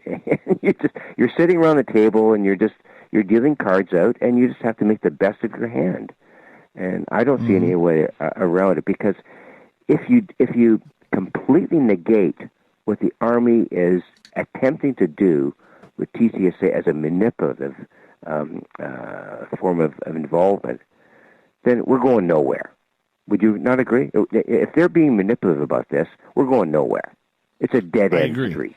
Okay, so what's the other alternative? Does the U.S. Army, A, not have the information and they want it from TTSA, who has the stuff, or they don't? So the question to me, in my mind, is why have they, with TTSA, engaged in this cooperative venture with them? They must want to know what's going on, which implies, quote unquote, that they don't know what's going on. And I'm not quite sure. But that's the big question. That's the confusing part, though. Yeah. That's the confusing part, though, Victor, is because, and I get to Adam's tweet on Twitter here, and Adam, thank you so much for sending it on over. It makes complete sense. He goes, U.S. Army needs TTSA materials or metamaterials. He goes, they should have truckloads from Roswell, but it isn't just Roswell. The Army was called out to Kecksburg. The Army was called out to the Flatwoods Monster incident. They were called out to the Marfa Lights. This isn't something that's new for them. I think what they're trying to do is they're trying to hold the collection. Because are you implying extortion here? No. Well, yeah. Go ahead. Yes, but think about it. Everything that has happened on land with these crashes or these incidents, the U.S. Army has been there, even going back to 47 when it was still the Army Air Force. All right? And then, if you look at it, okay, whether it's San Augustine, Roswell, the Army was all there. They have those materials. The Navy may be doing the intercepts and taking the lead on that, but to go to the Army now, it kind of makes sense because they probably already have that collection to take those metamaterials and look them over to see if there's any coincidences to what they already have. Oh, I see what you're saying. Yes, okay. You're looking at corroboration here, independent corroboration. So if the Army has what they have and TTSA have what they have, so the Army is looking for, what you're saying, is some sort of, synchronicity or corroboration of what they've got in terms of what TTSA has. Is that what you're saying? Yes. Yeah, okay. Well, I mean, to me, that's a logical extrapolation of what's really going on here. Because if TTSA has what they have, wherever they got it from, I mean, let's just, forget about the source for a second, and then the U.S. Army says, holy smoke, these guys have got something here, and it's similar to what we've got, then we've got something here. We've got some sort of corroboration. And you got to figure that, people like Putov, who's a physicist, has an understanding of quantum physics. The question is, does the U.S. Army have the same sort of understanding? I mean, this stuff, this metamaterial is implying that they have the capacity for invisibility, for quantum time manipulation. And those are just two of the things this metamaterial espouses to be. So, does the U.S. Army have the understanding about invisibility of quantum time experience? I don't know. I mean, that's, or do they even understand that, or do they have the facilities to understand that? And the other side of the coin is, does TTSFA do they have the capacity to sort through what invisibility or the quantum factors about anti-gravity? Once again, it's a poker game, David. Who knows what and how they're going to portray it? So it's a bit of a dance here, isn't it? To me, it's a very interesting dance. One party knows something, the other party knows the other half of the puzzle, and they're trying to put it together. So that's why this agreement has been struck, and who knows where it's going to go. I think it's going to be a cooperative venture between the Army and TTSA to really engage this issue to find out what's going on. That may be a very simplistic, naive assessment, but somebody's got to come out with the truth. And where it comes from, who knows? The Army, I don't know if they're going to do it. To the Stars Academy, yes, I think they would. They'll spill the beans eventually if they find out what's really going on. Especially, David, if this stuff is anti-gravitic, if this metamaterial can even come close to proving anti-gravitic technology, I mean, think about the implications of that. It's just amazing. It just boggles my mind. It will eliminate fossil fuels, or it could eliminate fossil fuels. So, I mean, to the Stars Academy, I think they've got the upper hand here. They're the dealers on this, I think. Now, I'm not sure of that, but I think that that's where it's going, unless the U.S. Army or the U.S. government has something more on this than we think they do. Well, we're soon going to find out here. Victor Viggiani is our guest tonight on Spaced Out Radio. We got him for another hour here on the big show. So sit back, relax, more UFO talk, more interest in these stories as it comes. ZlandCommunications.com is his website. Stay tuned for more Spaced Out Radio.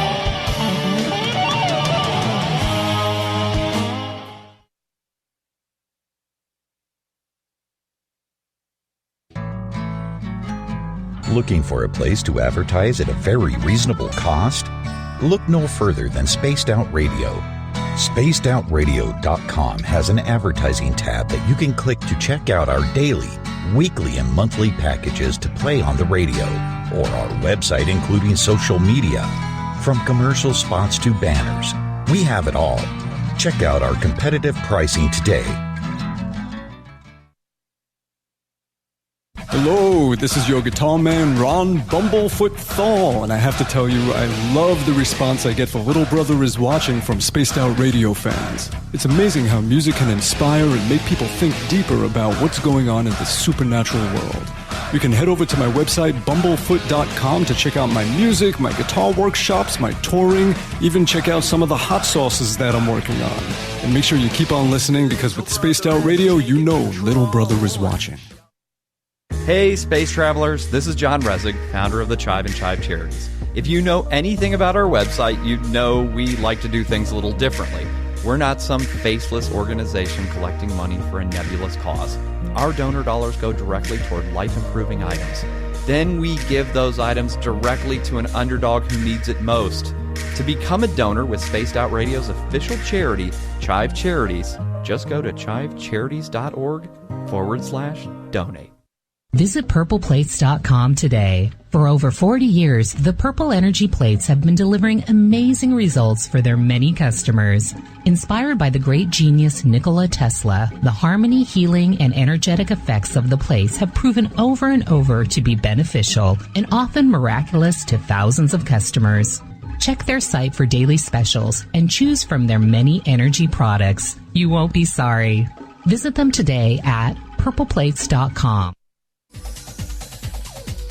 Hey everybody, the SOR Space Travelers is open. For just $5 a month, you can hang out with Dave and our crew privately in our members-only section. With your signing, you'll receive newsletters on what's going on with Spaced Out Radio. You'll have direct contact with the host during the show in our chat, live streaming videos, and a great forum for your posts and more.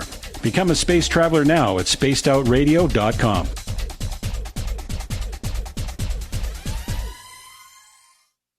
Move over, brother, and let me own Saturday night. This is Rich Giordano, and I'm inviting you to tune on in to Spaced Out Saturdays starting at 9 p.m. Pacific, 12 a.m. Eastern, where I'm going to bust open the lids on everything paranormal. Why?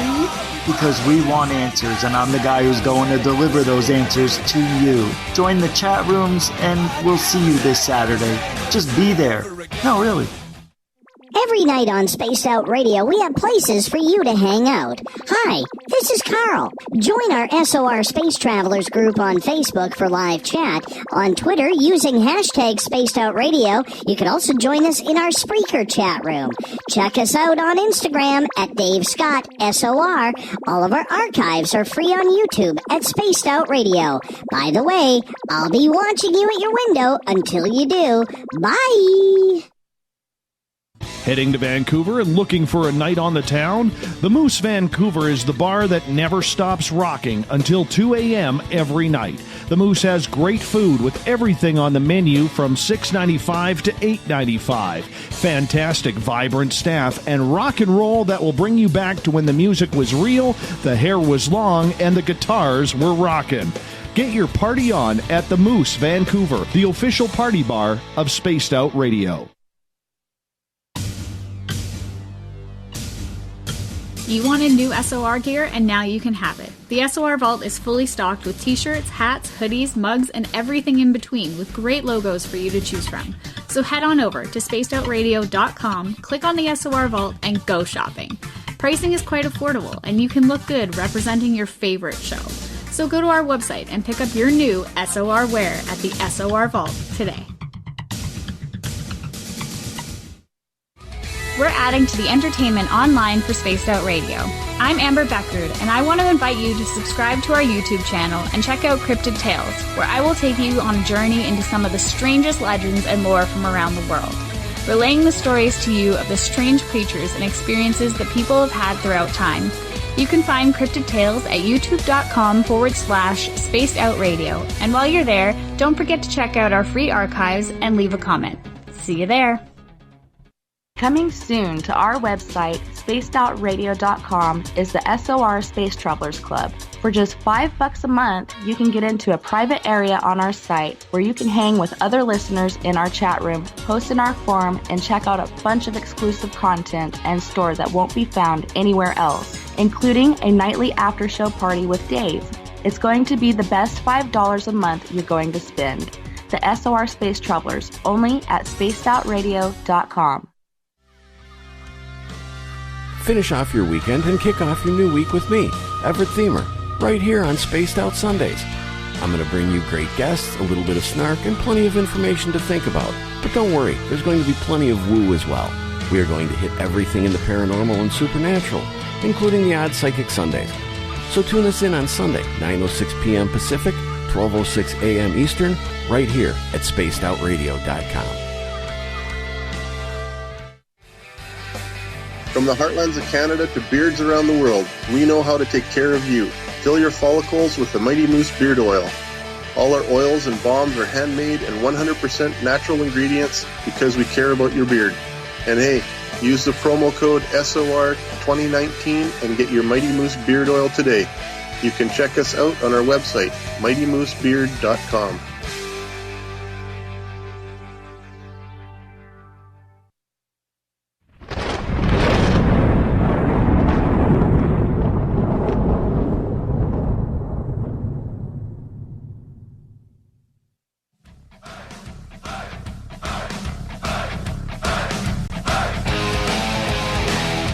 We pass the halfway point of Spaced Out Radio tonight.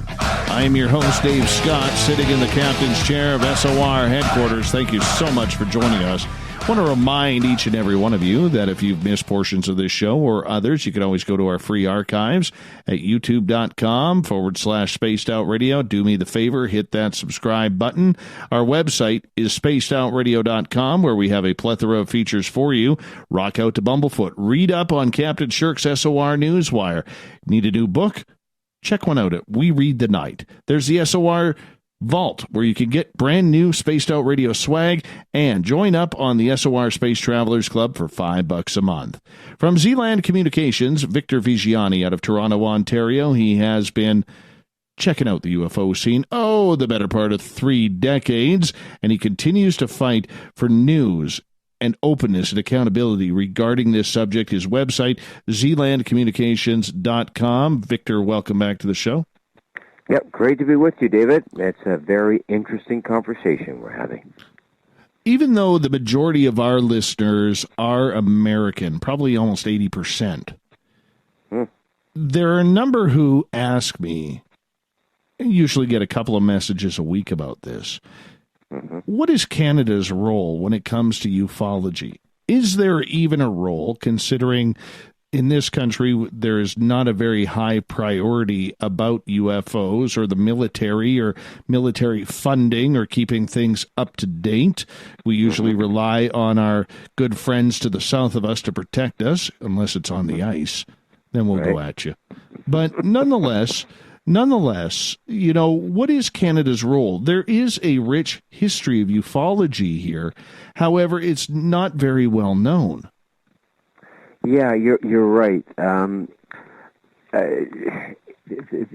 main aspect to this that I think that your American listeners, our American listeners, need to know is that there's an entity called Library and Archives Canada, and it's a repository of information, listing everything. I mean, it doesn't matter what it is, floods, weather, whatever it is. The Library and Archives Canada catalogs everything about Transport Canada, the RCMP, the Canadian Air Force, and all of those entities. And one of the specific things that the Library and Archives Canada has is UFO files. And in 2009, I inadvertently tripped over the RCMP and Transport Canada archive on UFOs. And I discovered that there were 9,500 UFO files listed on Archives Canada. And these 9,500 files were relatively unknown. No one knew about them. And as soon as I made it public, everyone said, oh my goodness, how long has that been going on? And you go back, and these files date back to 1951, 1952, with respect to Joint Intelligence Committee on UFOs, cooperation with the United States, the Canadian Air Force cooperating with the United States Air Force. So the Canadian repository of this information is very, very, very rich. And what it does prove, and undeniably shows, that the Canadian government, and these there are memos to attest to this, that the Canadian government is complicit with the United States Air Force and the United States government to keep the UFO issue hidden. And I don't want to get into case in point, but the fact of the matter is that the Canadian government followed the U.S. lead on keeping UFO information hidden.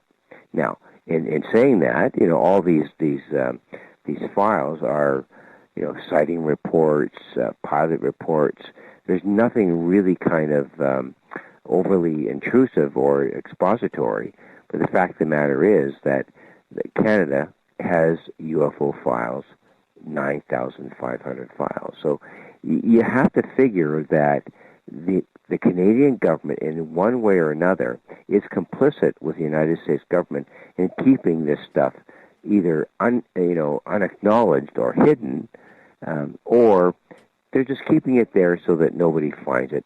And it's sort of like these are hidden files. They're hidden files. So if Canada were to really come forward and state the obvious, they would show that they are in lockstep with the American government in keeping this stuff hidden. And there are Intelligence Committee reports and memos that show exactly that we must keep this stuff under wraps. And that's the bottom line as far as the Canadian government is concerned. And that's why I brought this stuff forward, because there's no other way to explain the Canadian government involvement with this stuff. They are complicit with the orchestration of secrecy and denial about the UFO issue. So, it's just another, obtuse acknowledgement of how the Canadian government has been complicit with the United States. Recently, there was a brand new coin, specialized $20 coin, that was put out by the Canadian Mint on Shag Harbor. It follows on the heels of the Stefan Mikulik case that happened a year ago, where they did this guitar pick looking coin in the same ilk of Mikulik's incident. 2 UFO cases in a row for the Canadian Mint. What's with that? Well, when the Stefan Mikulik case came out with that oblong-shaped coin, I literally called the Canadian Mint. I said, "What's going on here?" And I got to a public relations person. I said, "Can you please explain to me why the Canadian government, with their mint, has decided to,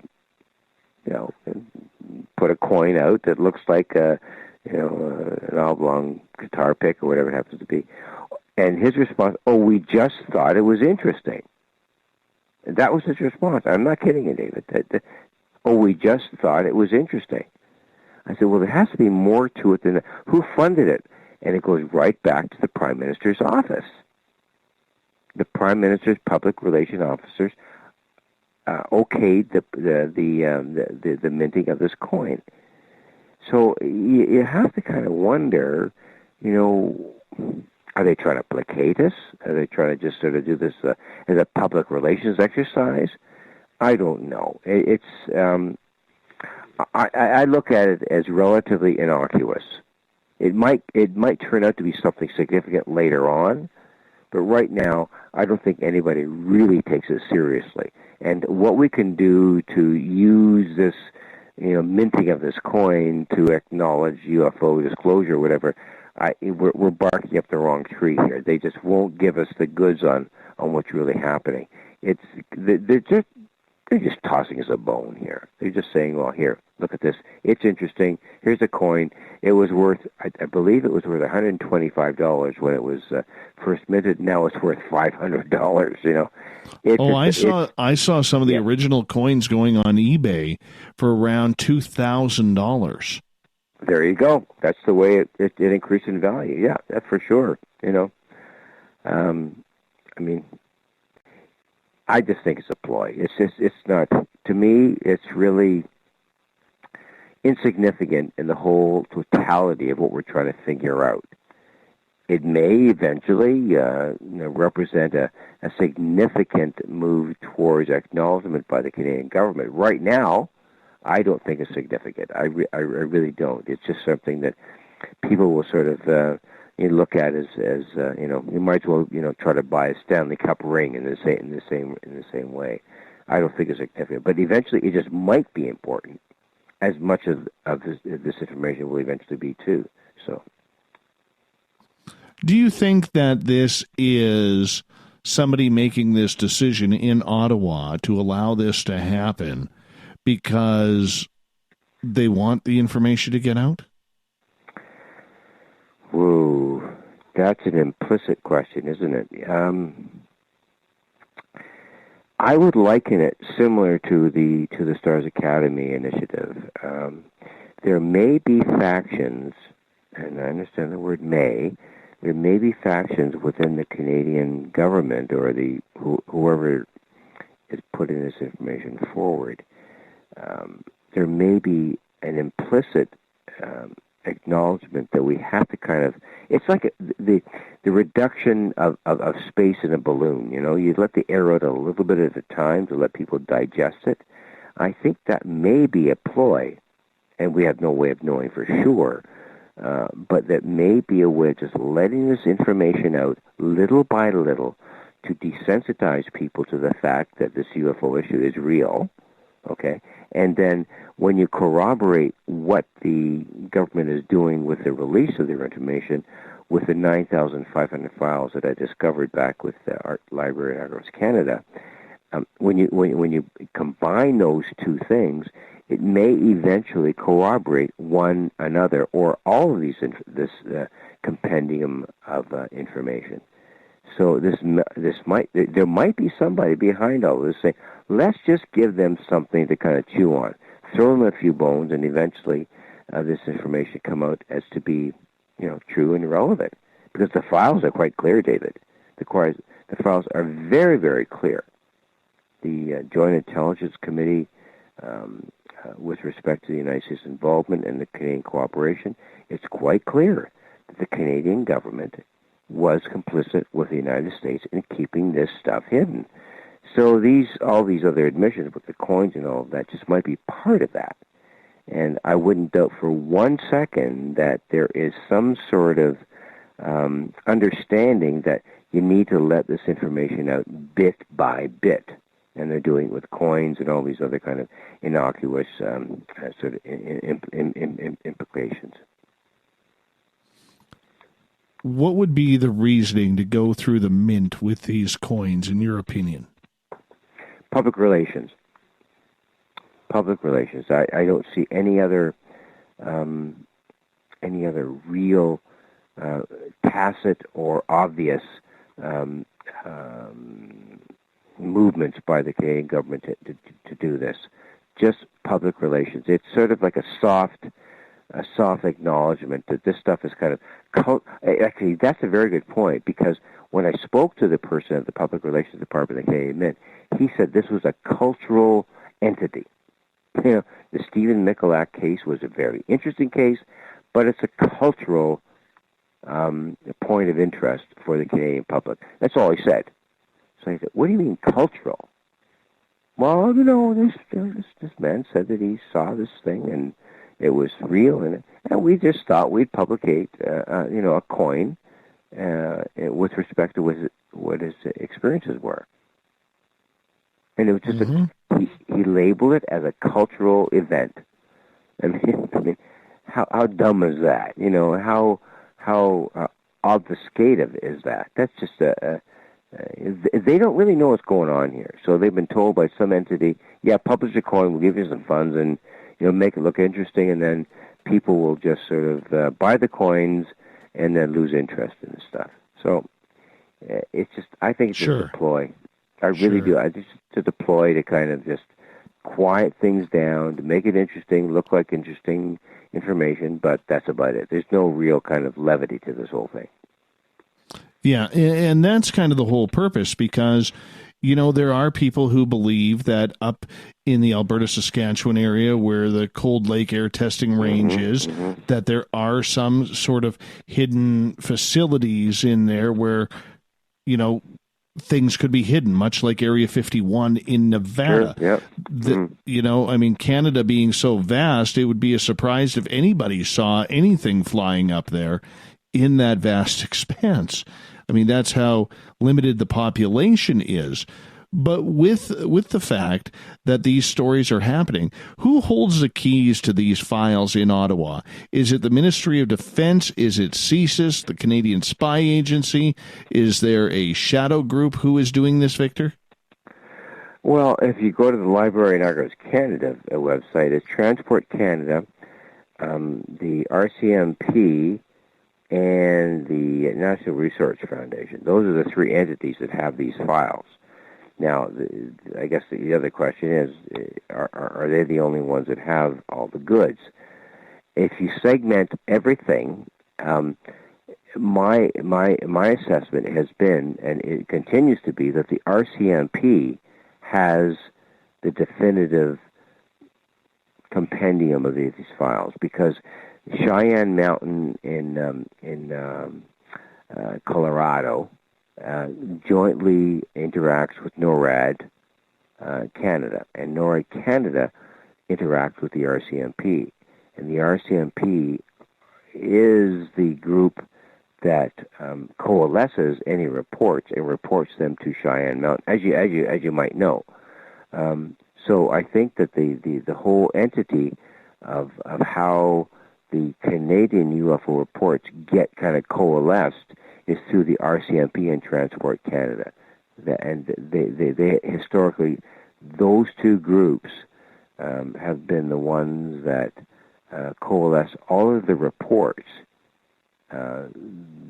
regarding UAPs, or whatever you want to call them. And the RCMP, in my estimation, is a conduit through which internationally, and with respect to U.S., and the Cheyenne Mountain, they're the ones that have the goods on this stuff. The RCMP, in my humble opinion, have the goods on this. I want to ask you, in regards to getting back to the coins, Kevin has a question. He says, do you think that the Mint just might want to drum up more sales and interest in the Mint, a popular subject that sells with people who are of that type that collect hobby coins and such? Well, it's like collecting comic books, I guess, in one sense. If this UFO reality is eventually proven to be true, anybody who is in possession of a UFO coin with respect to the Canadian events, they're going to be sitting on a gold mine. I'm convinced of that. I think that these coins represent a moment in time, and it's like with stamps, for example. And you have a 5-cent stamp. Eventually becomes worth $500. It's the same thing with these coins. If this UFO reality turns out to be something that is a collectible and real, some of these people who are buying the coins right now are going to be in possession of lots of dollars, for sure, absolute for sure. So it has nothing to do with the UFOs, you think? I really don't think so, David. You have to separate public relations from the authenticity of the acknowledgement of the UFO issue. I don't right now. I don't see a connect between the two.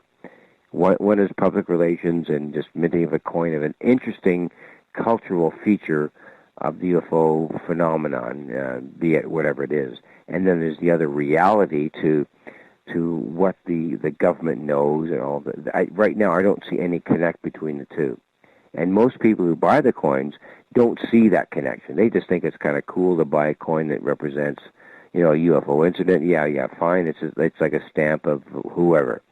I don't think they're making the connection about that. I really don't. If I thought for 1 second that the Canadian government was minting these coins to, in some way or another, portray the reality of UFOs, I'd make a big deal of that. But I don't think right now, in my perspective, as to how I investigated all this stuff, I just think this is just a public relations exercise. It's literally going nowhere, as far as I'm concerned. Well, we'll soon see. We only have about 3.5 minutes before we got to go to break. I want to get to another audience question here. Sure. This one from Tripp, who is asking, why dribble out the information? Not like mankind hasn't seen or have been contacted for thousands, if not millions of years. Okay, why dribble out information? Yeah, we're only getting bits and pieces, right? Yeah. Well, that's the nature of this issue. Let's go back historically. You have to look at, let's start with Roswell. Okay, let's go back that many years, 1947. It's a long time. You have the United States government portraying this issue as a UFO flying saucer incident, and then backing off and saying, no, it was just a weather balloon. So, and then from there, all of the information that was portrayed by the government was, in fact, as your person says, it's just a dribble of information. And that's the way they portrayed everything. It was just a dribble of non-information about an incident that didn't happen. That's the way they portrayed it. First of all, they said it was a UFO, or was a flying saucer that we didn't know about. And then they said, no, that was not real. So they kept on, quote-unquote, dribbling this information out, and then it became sort of a meme that, well, this stuff is just nothing to be considered as serious. And that went on for literally 60 years, with all the debunkers and all of the skeptics saying, well, it was just this, or well, it was just that, or it doesn't matter what. So all kinds of doubt was thrown on the initial incident to give it an absolute incredulity. So no one believed anything about the reality of what went on. And the American government made sure that no one considered this stuff as real. So then you get these researchers coming about, like Don Schmidt, and like Stanton Friedman, who researched Roswell to the nth degree to show that the United States government covered this information up. So the fact of the matter is that the information that initially came out was real, and then the government denied it. And then eventually all the debunkers came in and said, no, this wasn't real. And that's the whole progression of this issue. The progression of this issue up until about, I would think, the middle of the 90s, and that's a long time, was this issue was just kind of fluff. It was nothing really to be considered. It was just something that people doubted, people could castigate information about it, but eventually the information came through with witnesses, with details, with the Army reports, with documents, that the UFO issue was in fact real. So where do you go with that information? Do you just sort of put it aside and say, well, I'll believe the weather balloon explanation. I'll believe the plastic dummies that the United States Air Force dumped upon the Roswell situation 6 years after the whole event. So where do you place all of that kind of effort to discriminate or to debunk all of the Roswell information? So the efforts that went into debunking this issue were so much more strong than the actual evidence itself. Right. Portrayed itself to the general public. This is nothing. So Victor, I'm going to get you to hold on right there because we've got to go to break here at the top of the hour. Victor Viggiani, Zealand Communications. We have him for another half hour in hour 3. Then the SOR Newswire and the Thought of the Day. Stay tuned on Spaced Out Radio.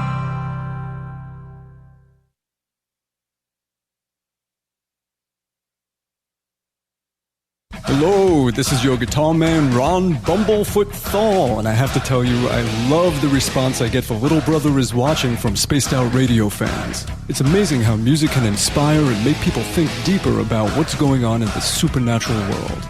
You can head over to my website, bumblefoot.com, to check out my music, my guitar workshops, my touring, even check out some of the hot sauces that I'm working on. And make sure you keep on listening, because with Spaced Out Radio, you know Little Brother is watching.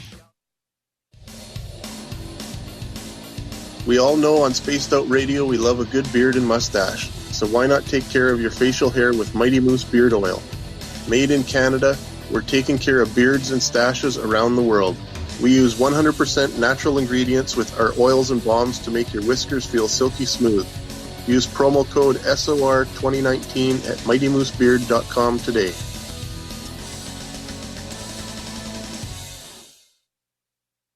Move over, brother, and let me own Saturday night. This is Rich Giordano, and I'm inviting you to tune on in to Spaced Out Saturdays starting at 9 p.m. Pacific, 12 a.m. Eastern, where I'm going to bust open the lids on everything paranormal. Why? Because we want answers, and I'm the guy who's going to deliver those answers to you. Join the chat rooms, and we'll see you this Saturday. Just be there. No, really. Looking for a place to advertise at a very reasonable cost? Look no further than Spaced Out Radio.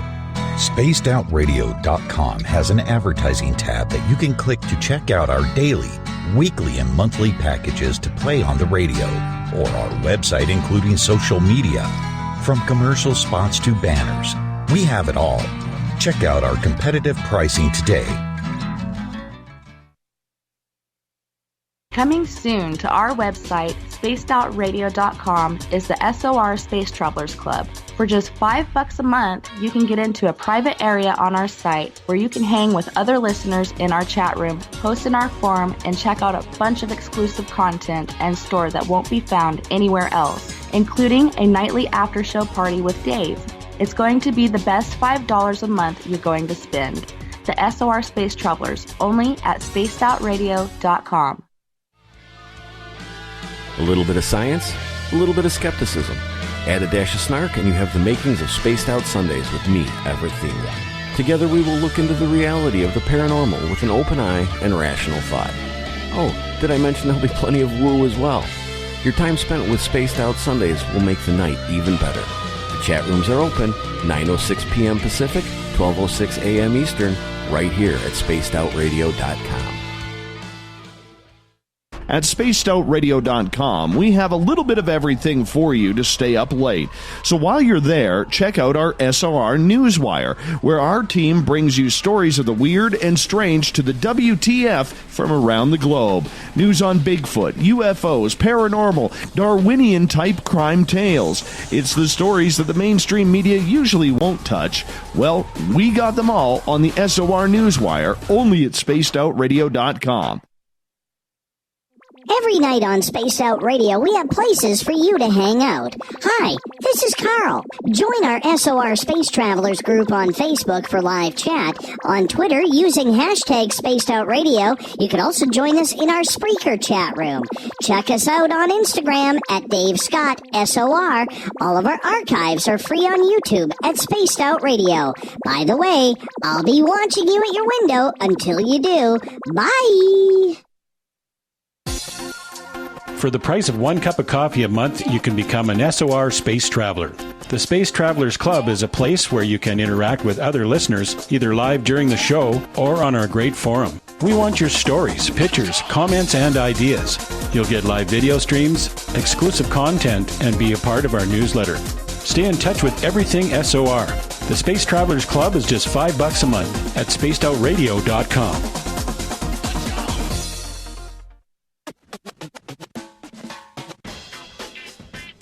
The SOR Vault is open for business, and do we have some cool swag for you to pick up? All you have to do is head over to our website and click on the SOR Vault.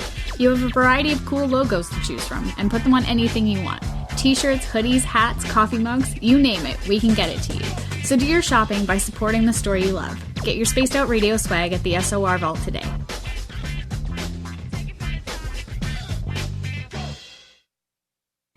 We're adding to the entertainment online for Spaced Out Radio. I'm Amber Beckrud, and I want to invite you to subscribe to our YouTube channel and check out Cryptid Tales, where I will take you on a journey into some of the strangest legends and lore from around the world, relaying the stories to you of the strange creatures and experiences that people have had throughout time. You can find Cryptid Tales at youtube.com/Spaced Out Radio, and while you're there, don't forget to check out our free archives and leave a comment. See you there. Heading to Vancouver and looking for a night on the town? The Moose Vancouver is the bar that never stops rocking until 2 a.m. every night.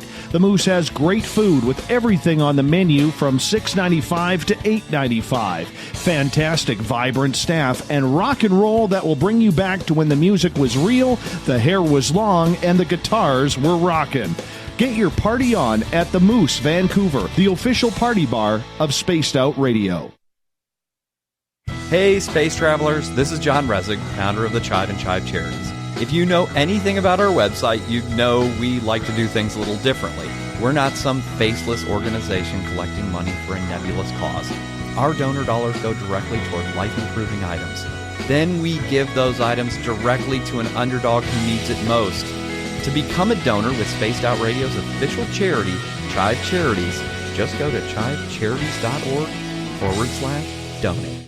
Visit purpleplates.com today. For over 40 years, the Purple Energy Plates have been delivering amazing results for their many customers. Inspired by the great genius Nikola Tesla, the harmony, healing, and energetic effects of the plates have proven over and over to be beneficial and often miraculous to thousands of customers. Check their site for daily specials and choose from their many energy products. You won't be sorry. Visit them today at purpleplates.com. A timepiece is a reflection of who you are, and what better way to show off the real you than with an Escape watch? Escape is a lifestyle brand accessorizing your days and nights. Choose to escape and create the life of discovery that you deserve. Dream, play, unite with your own personalized Escape watch. Head to escapewatches.com. There is no time like the present to enjoy your escape. Use promo code SMF2017 for your 20% discount today. Would you like to connect with us? Head to spacedoutradio.com for all your latest show info. Now, back to Dave Scott and SOR. Welcome back to the third and final hour of Spaced Out Radio tonight. I am your host, Dave Scott. Great to have you with us. Reminder to all of you, you can tune us in on WQEE 99.1 FM in Newnan, Georgia, UPRN 107.7 FM in New Orleans, down in Reedsport, Oregon, KDUN AM 1030, KZFX 93.7 FM in Ridgecrest, California, and we're on KDNF AM 1560 in Dangerfield, Texas. On the digital side, hi to everyone listening in on Kingdom of Nye Radio and Revolution Radio. Great to have you with us. Remember, all of our archives are free at youtube.com/Spaced Out Radio. Just do me the favor, hit that subscribe button. The Desert Clam has set the password for tonight in the SOR Space Travelers Club. Salutiferous. Salutiferous is your password. Use it wisely, space travelers, as the Clam sets a password each and every night right here in Spaced Out Radio Land. Our website, spacedoutradio.com. We have a plethora of features for you. You can read up on Captain Shirk's SOR Newswire, which is updated daily. Rock out to Bumblefoot. And sign up today for the SOR Space Travelers Club. It's $5 a month. We're doing some fun things in there. You can get your SOR swag at the vault. And, of course, if you want a good book, go over to We Read the Night. Victor Viggiani is our guest tonight. We introduce him for the final time. His website, zealandcommunications.com. He has been a UFO researcher, writer for the last 30-plus years. Based out of Toronto, Ontario, he researches this topic from all around the world. Victor, thank you so much for going the distance with us. We always go the distance, and the finish line is in sight, no doubt, for sure. Well, we're getting there. We're getting there. Go ahead. Go ahead. Yeah, just want to make a point here. There's been, if you take a look at what we discussed this evening, and there's been these videos, the U.S. Navy, the Tic Tac videos, and the revision of the policies for pilots to report stuff. It's quite clear that the U.S. Navy has taken upon itself, and this I think is really instructive, to reconstruct how their pilots report the authentic visual and gun camera capturings of these UAP, these phenomenon, and once they gathered this information, the U.S. Navy came out and said what this stuff is real. These UAPs or this video stuff, it's not something that these pilots are confabulating or whatever. It's real. And so what do you do with that information? So the evolution of all of this stuff leads towards the understanding that the government really doesn't know what's going on here. They really don't have a firm grasp. At least the exigent, the outside agencies don't know what's going on. So the question is, what do the inside agencies really know what's going on? And that is the question. What is the dissonance or the difference between what the outside agencies know and what the inside agencies know? And that's where I think the whole question lies, and where the government will admit or acknowledge what's really going on here. And to me, there's only one answer to that question. They are afraid, David, to use the E word. The E word. The extraterrestrial explanation here. They know that this stuff is not confabulated or made up or being developed by the Chinese government or the Russian government or the Iranian government. There's no government on the planet that can replicate any of this stuff. And that includes the United States government. They may have been experimenting with anti-gravitic stuff for sure. I mean, there's no doubt about it. But that does not explain the way these pilots reveal what they're chasing. So once the American government comes to the point, or at least the public relations departments of the United States Navy or Air Force come to the realization they can actually say, we don't know what this stuff is, and somebody tell us what it is, there's not going to be any public announcement about it unless they use the E word. The E word is, this is extraterrestrial, off-world technology. And that's the next step. Everything has been admitted up to this point. These things are real. We know what these UFOs don't represent any technology that we have. So what's the alternative here? What is the only other alternative? This is not something that's coming from upstate New York in a small laboratory in Maryland or whatever. This is stuff that's of off-world origin. And the question is, when will the United States Navy, the United States Air Force, or the United States Army admit this is not us? We don't have any way of either replicating or understanding what's going on. So once they use the E word, the extraterrestrial word, the dam is broken, David. The dam will be broken. And that's my personal assessment of where this is all going, because there's no other explanation. There really isn't. I mean, they're running out of time just to explain what's going on. Did you see what I'm saying? I totally see what you're saying. And why has, in your opinion, there been such a distinction between UFOs, UAPs, whatever you want to call them, and the admittance that they might be extraterrestrial craft? Is it about fear? Is it about technology? What do you think it is? My immediate response to that question is let's just say the United States government, the Air Force and all of that, and this could apply to any other country. It's the admission that they have no control over their own airspace.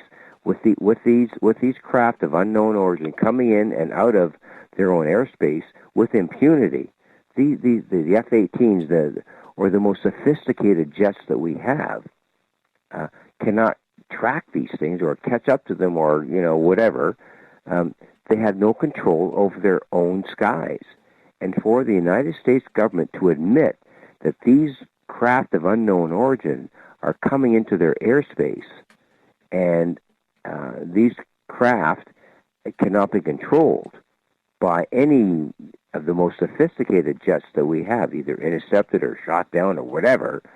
That's a basic admission that the United States Air Force, the United States Navy, or the United States Army have no control over their airspace. And are they going to admit to that?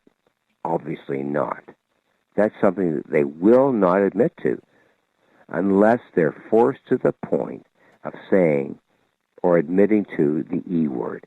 These are, in fact, extraterrestrial in origin or off-world in origin. And that, to me, is the crux here. Either they admit that or they don't, or they keep on denying the fact that they have no control over their own airspace. That's where I think this is all. That's where this lays. The United States government cannot admit that they do not have control over their own airspace with these craft coming and going. And once they admit that, and say, they throw their hands up and say, we don't know what the hell is going on, that's when I think journalism needs to take over and say, okay, folks, the government is saying these things are real, A, and B, we have no control over them. And then what happens next? We admit that we're not being visited, or that we are in fact being visited by off-world civilizations. And that to me is the bottom line of all of this. Once they can concede that they have no control and these things are of off-world origin, that's where it all ends. When that happens is another question. I mean, how long will it be before they admit it? Everything up to this point, David, everything up to this point points to the fact that they don't know what the hell this stuff is. The Navy has said it, they don't know what it is. But they're still afraid to use the E word, the extraterrestrial explanation. That's the next step, as far as I'm concerned. Once that happens... Go ahead. Is it about keeping the population toned down on the subject? I think they're going to have to deal with the chaos, David. I think they're going to have to deal with, A, the admittance that they don't know what's going on, if they ever do. And I think they will eventually. And then mitigating somehow the chaos that might eventuate once the public says, or at least realizes, holy crap, these things are coming from off-world civilizations, and dealing with the chaos. I think we are going to have to deal with the fact, at some point in time, we're going to have to deal with the strategic information that these things are not from here. How the general public will internalize that is anybody's guess. Anybody's guess, you know. But the fact of the matter is, eventually the general public is going to have to understand that once the American government, and I guess G20 or G8 countries say, we don't know where they're from, and they're just going to have to adjust. Now, whether that causes chaos or an admittance or a calm acceptance, who knows? But the fact of the matter is, eventually the human species are going to have to admit that, A, that we're not alone in the cosmos, and B, that they're here. And how we deal with that as a species is going to be the question. Will it be chaos? Will it cascade the economic conditions and Wall Street and all of that? Will it? Who knows? But eventually we're going to have to come to the point where we admit that this is off-world in origin. As far as I'm concerned, personally, there's no other explanation. And that's a really, really big pill to swallow for a lot of people, especially Wall Street.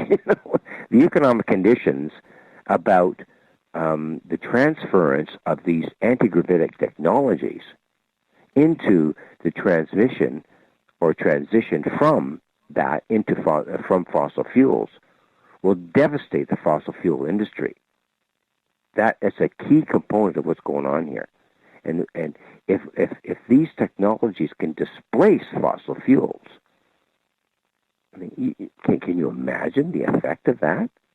Can you imagine how fossil fuels will completely be eliminated from the possibility of supplying the planet with fuel, with anti-gravitic technology? That to me is the essence of UFOs are one thing. It's a really nice idea. But once we admit that these anti-gravitic technologies will displace fossil fuels, that will go into a cascade failure of the fossil fuel industry. And what the effects of that will be is absolutely untold. We have no idea how the fossil fuel industry will go into cascade failure once the realization that anti-gravitic technologies will and can displace fossil fuels. I have no anticipation of how that's going to play out. I mean, you're talking everything from plastics to, how we fuel our engines and everything. That to me is the issue. Beyond the fact that we're not alone in the cosmos, that's the big deal here. But once the fossil fuel industry goes into cascade failure, we're going to be in a really tight spot here. Unless we can transition properly from fossil fuels into these new technologies, if there's any enlightened possibility of transitioning anti-gravitic technologies from fossil fuels, if there's a coherent plan to transition us from one to the other, then we might be okay. But I don't think we as a species really have the capacity to do that. We're just not that enlightened. So I think it's going to be a tough row to hoe to transition from anti-gravitic stuff, into the displacement of fossil fuels. I think that's going to be the really, really tough thing, in addition to the whole admittance that we're not alone in the cosmos. Those are the two issues as far as I see it. Getting to the alien side of everything, there's a lot of people out there who want answers. Those who have been taken, those who have been abducted, those who have had contact, those who are fearful because of what we see in movies and video games, those who have watched the shows on television. There's a multitude of ways of gaining your own opinion of what aliens are. Do you think that it is a fair assessment that the media has a role to play in getting into some of these subjects to discuss what happens if we do all of a sudden in the next 2, 5, 10, 25, 50 years come in contact with an extraterrestrial species? Well, I think personally, between you and I think where I stand on that issue. I feel, in my estimation of the role of media, and when you use the term media, it's all-encompassing. My sense is that the coherent media, the general media that we deal with on a day-to-day basis, if they take up this issue in a coherent way, I mean, I'm talking about, let's take an example. I think the U.S. elections, or our elections here in Canada, or any number of salient issues, if they take on this issue in the same way, it doesn't matter what it happens to be, with the United States government backing away from Turkey, or climate change. There's a good example. Let's suppose that the issue of climate change gets displaced by the UFO issue, and if it were to become as big as or as coherent as the climate change issue. So let's move the climate change issue off the palette for a second, and the UFO issue were to displace the climate issue. If the climate issue were displaced and the UFO issue were to become the issue of planetary survival, I would sense that the entire narrative of journalism would become what's going on, number one, okay, what's going on, and number two, how long have governments known about this, and why aren't we being told about it? And that perspective would force the public to demand from the government answers as to why they've hidden this stuff for over 60 or 70 years. And then you get into the blame game, which is it will be caustic, okay. But I think the whole transition from lies and denials into the reality that we're not alone, that issue alone will cleanse the whole palette of information and say, okay, fine, okay, you've lied to us for 70 years. Let's get on with it. Let's just get on with the fact that we're not alone in the cosmos and they're here. So what do we do from there? And now, from that, the only thing is I go back to my initial point from our first conversation at the beginning of this interview, is will journalists ask those right questions? Will journalists demand from government the authentic explanation as to why they've hidden this stuff from us for over 70 years? And then once that cathartic incident happens, as to the government saying, yeah, we're right, we've lied to you for 70 years, and here's the truth. And then we just go on from there. So, it's all a matter of how we as a species deal with this sea change of information as to who we are as a species. We are the species who have been engaged by off-world civilizations. Fact of the matter. Don't even discuss the possibility of it not being true. It is, in fact, the reality. And I think you and I realize that. And once good journalists address that issue, that's the time when we'll eventually, as a species, realize that this has been going on and that we've been lied to, and that let's just get on with it. Let's just mature as a species and say we're not alone, and let's just engage the whole issue. I don't see any other answer to the question. There's no kind of way dancing around this issue. There really isn't. As far as I'm concerned, it's an ipso facto consideration that we are being engaged by off-world civilization, and let's just get on with it. Once that realization is made true and authentic, and a possibility for a public narrative, then we can move along and admit to ourselves that things are going on that we need to realize. I just don't see any other answer to that, David. I really don't. I want to slip in one more question here because we have about 90 seconds. Yep. And thank you for coming on. This one comes from Hatterack, who is asking, how do we know they are coming from off-world civilizations? They could be time-traveling Earthlings for all we know. Excellent point. Very excellent point. My position on that one is that there are two aspects of it. I know 90 seconds here. But this could be a point A to point B thing where these beings are coming from planet A to planet B, here, transferring their physical space from there to here. But there's also the strong possibility that this could be interdimensional or intertime laced. There's no indication to me that this is a point A to point B thing. This could, in fact, be interdimensional travel from beings who exist in another dimension, in time or dimensionality, that are moving from one spot to another. I don't rule out either one of those. This is not an A to B point. It's not like they're coming from planet A to planet B to here. This could be, in fact, interdimensional or time travel. I don't rule out either one of those, because the possibility of light speed travel implicates the fact that time is a dilational phenomenon that we just don't understand. So these, in fact, could be from another dimension or another time. So I'm not ruling out any of those possibilities whatsoever. Victor, I want to say thank you so much for coming on Spaced Out Radio tonight, talking about this very important topic. And thank you for all the work you do at Zealand Communications as well. Well, it's been a pleasure, David, and I hope we can do it again soon. And good luck to you, and you're doing great work, and I respect every single minute that you're doing with this. God bless you. Thank you. You hold on. We're going to pop on out, the SOR Newswire, and the Thought of the Day coming up next. Stay tuned.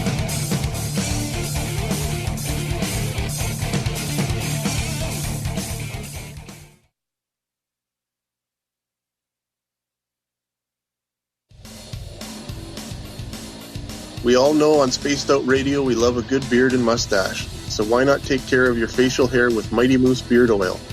Made in Canada, we're taking care of beards and stashes around the world.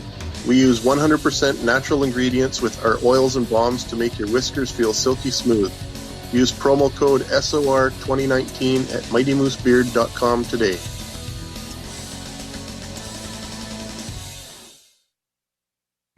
We're adding to the entertainment online for Spaced Out Radio.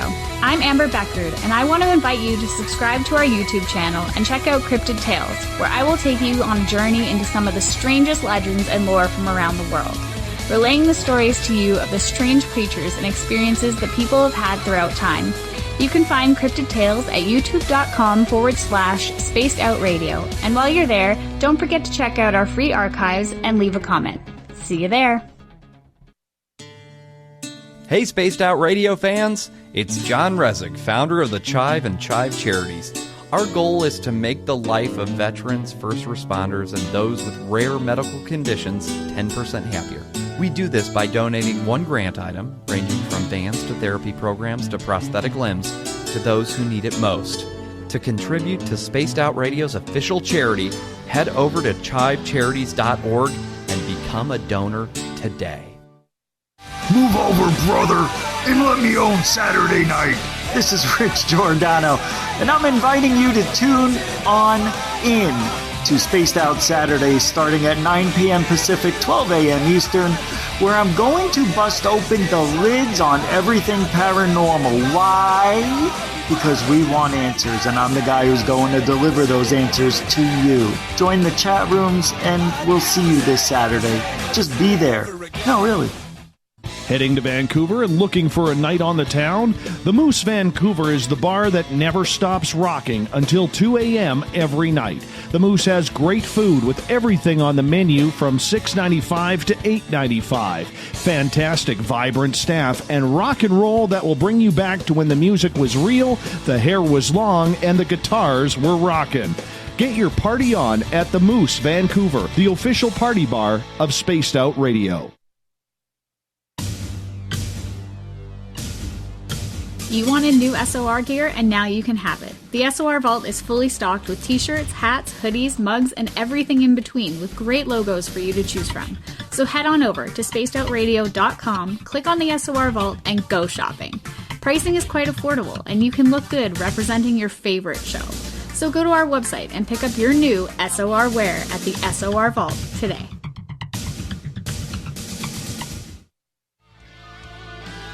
A little bit of science, a little bit of skepticism. Add a dash of snark and you have the makings of Spaced Out Sundays with me, Everett Thiemer. Together we will look into the reality of the paranormal with an open eye and rational thought. Oh, did I mention there'll be plenty of woo as well? Your time spent with Spaced Out Sundays will make the night even better. The chat rooms are open, 9:06 p.m. Pacific, 12:06 a.m. Eastern, right here at spacedoutradio.com. Looking for a place to advertise at a very reasonable cost? Look no further than Spaced Out Radio. SpacedOutRadio.com has an advertising tab that you can click to check out our daily, weekly, and monthly packages to play on the radio, or our website including social media. From commercial spots to banners, we have it all. Check out our competitive pricing today. Hello, this is your guitar man, Ron Bumblefoot Thal, and I have to tell you, I love the response I get for Little Brother is Watching from Spaced Out Radio fans. It's amazing how music can inspire and make people think deeper about what's going on in the supernatural world. You can head over to my website, bumblefoot.com, to check out my music, my guitar workshops, my touring, even check out some of the hot sauces that I'm working on. And make sure you keep on listening, because with Spaced Out Radio, you know Little Brother is watching. So, you love talk radio? Then you'll love TalkStreamLive.com. TalkStream Live is always on, 24/7, with the best streaming talk shows. Find your favorite talkers and discover some new ones. It's free, readily available online or on mobile with any smartphone or tablet. Finding your favorite talk shows all in one place has gotten a whole lot easier. Just go to TalkStreamLive.com. Be sure to download the free apps from Google Play or the iTunes App Store. Every night on Spaced Out Radio, we have places for you to hang out. Hi, this is Carl. Join our SOR Space Travelers group on Facebook for live chat. On Twitter, using hashtag Spaced Out Radio, you can also join us in our Spreaker chat room. Check us out on Instagram at Dave Scott SOR. All of our archives are free on YouTube at Spaced Out Radio. By the way, I'll be watching you at your window until you do. Bye! At spacedoutradio.com, we have a little bit of everything for you to stay up late. So while you're there, check out our SOR Newswire, where our team brings you stories of the weird and strange to the WTF from around the globe. News on Bigfoot, UFOs, paranormal, Darwinian-type crime tales. It's the stories that the mainstream media usually won't touch. Well, we got them all on the SOR Newswire, only at spacedoutradio.com. Hey everybody, the SOR Space Travelers is open. For just $5 a month, you can hang out with Dave and our crew privately in our members-only section. With your signing, you'll receive newsletters on what's going on with Spaced Out Radio. You'll have direct contact with the host during the show in our chat, live streaming videos, and a great forum for your posts and more. Become a space traveler now at spacedoutradio.com.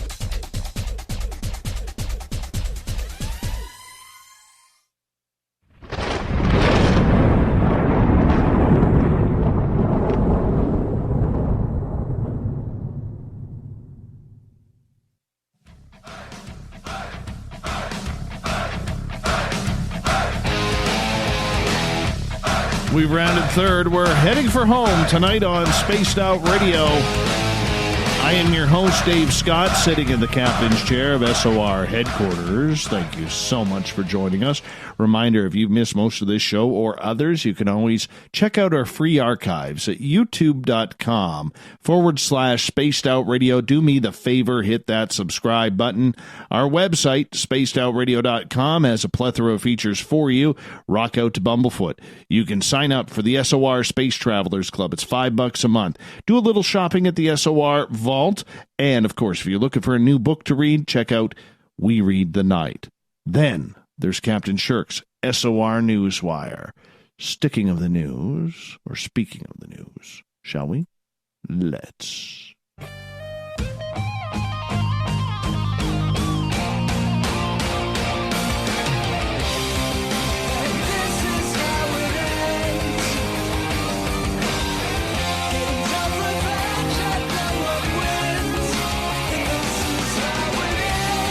The news is always changing, which is why we bring you the SOR Newswire at the back end of every show. We get to the weird, the strange, the WTF, and sometimes those head scratchers that just make you want to cuddle up in a corner and cry. And we're going to start with one of those for many Canadians tonight.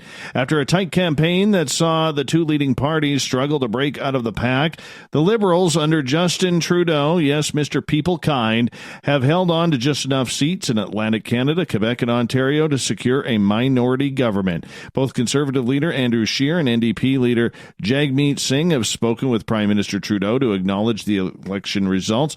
While the final ballots are still being counted in several ridings of today's election, the Liberals are expected to win 156 seats, 21 fewer than what they started with 40 days ago. The Conservatives moved up from 95 seats to an estimated 122, while the NDP lost 15 seats to end up with 24. The Liberals managed to win despite preliminary numbers showing the Conservatives won the popular vote, taking 34.4% of the vote to the Liberals' 33.1%. That result was most pronounced in the prairies, where the Conservative turnout and support was very high. In Alberta, the Conservatives won almost 70% of the popular vote, to the Liberals almost 14%. In Saskatchewan, the Tories were 65% of the vote, to the Liberals 10%. The Liberals managed to hang on to power, though, by holding their ground in both Quebec and Ontario. At dissolution, the Liberals had 76 seats in Ontario. They are now poised to win 77 there. In Quebec, the Liberals went into the election with almost 40 seats, despite the surging fortunes of the Bloc Québécois are set to lose only 5. Yeah. Lose the popular vote, but still win the House of Commons. God, I love our system. Yeah. Just grinding my teeth tonight, but that's okay. At least I want to say thank you to all the Canadians and my fellow Canadians who went out to vote. And you know what? Even to our friends in the United States, it doesn't matter who you vote for, as long as you get out there and vote and let your vote have your say, be your say. That's what democracy is all about. A restaurant in downtown Scranton, Pennsylvania, has creepy bragging rights to a title that no other restaurant in the Commonwealth can claim. AV Restaurant and Lounge was named the most haunted eatery in Pennsylvania by the Food Network. It's all due to some beyond-the-grave experiences.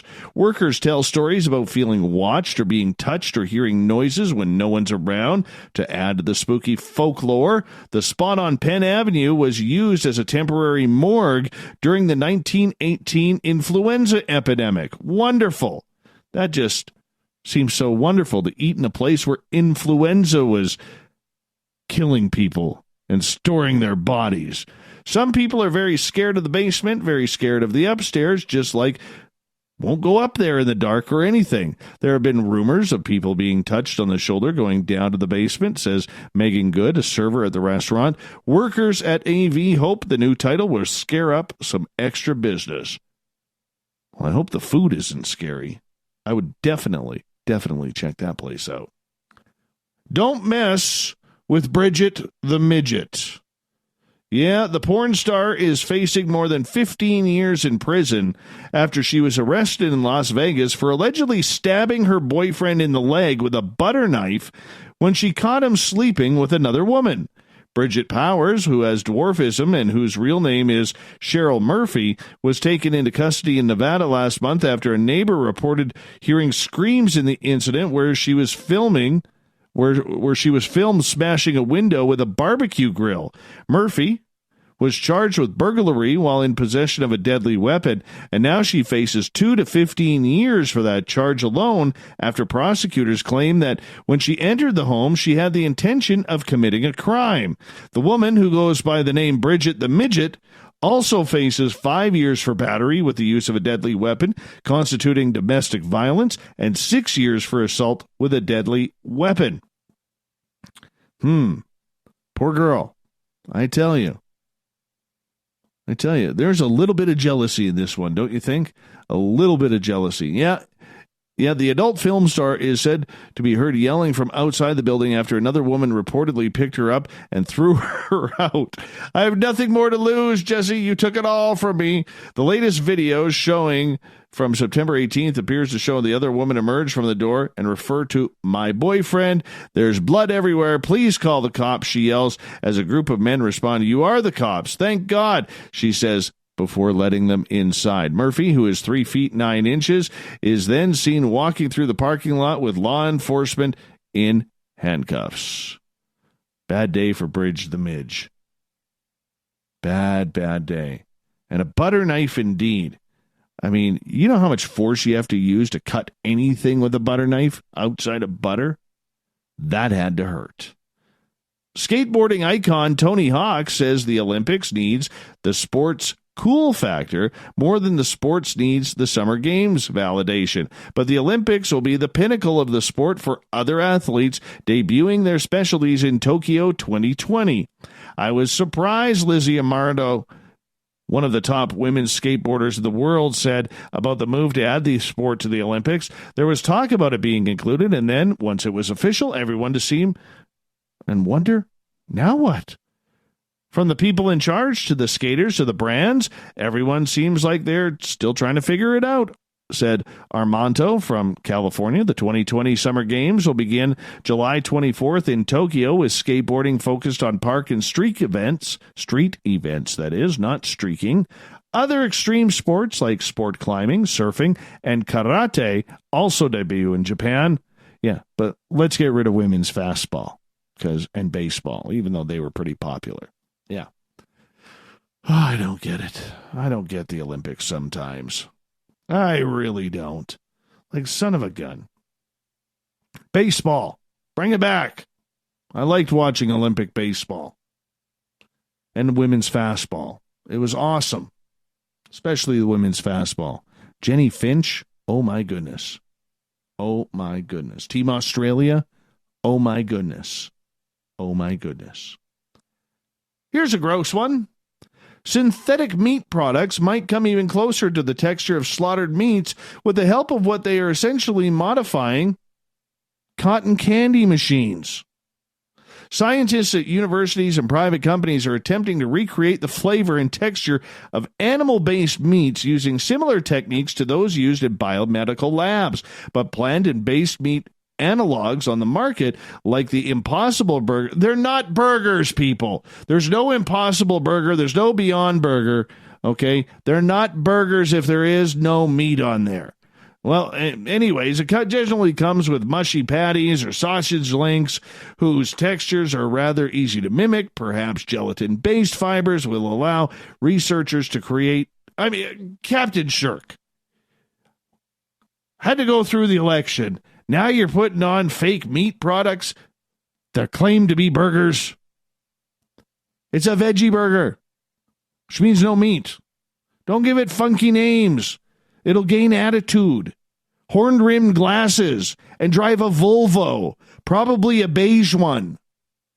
Oh.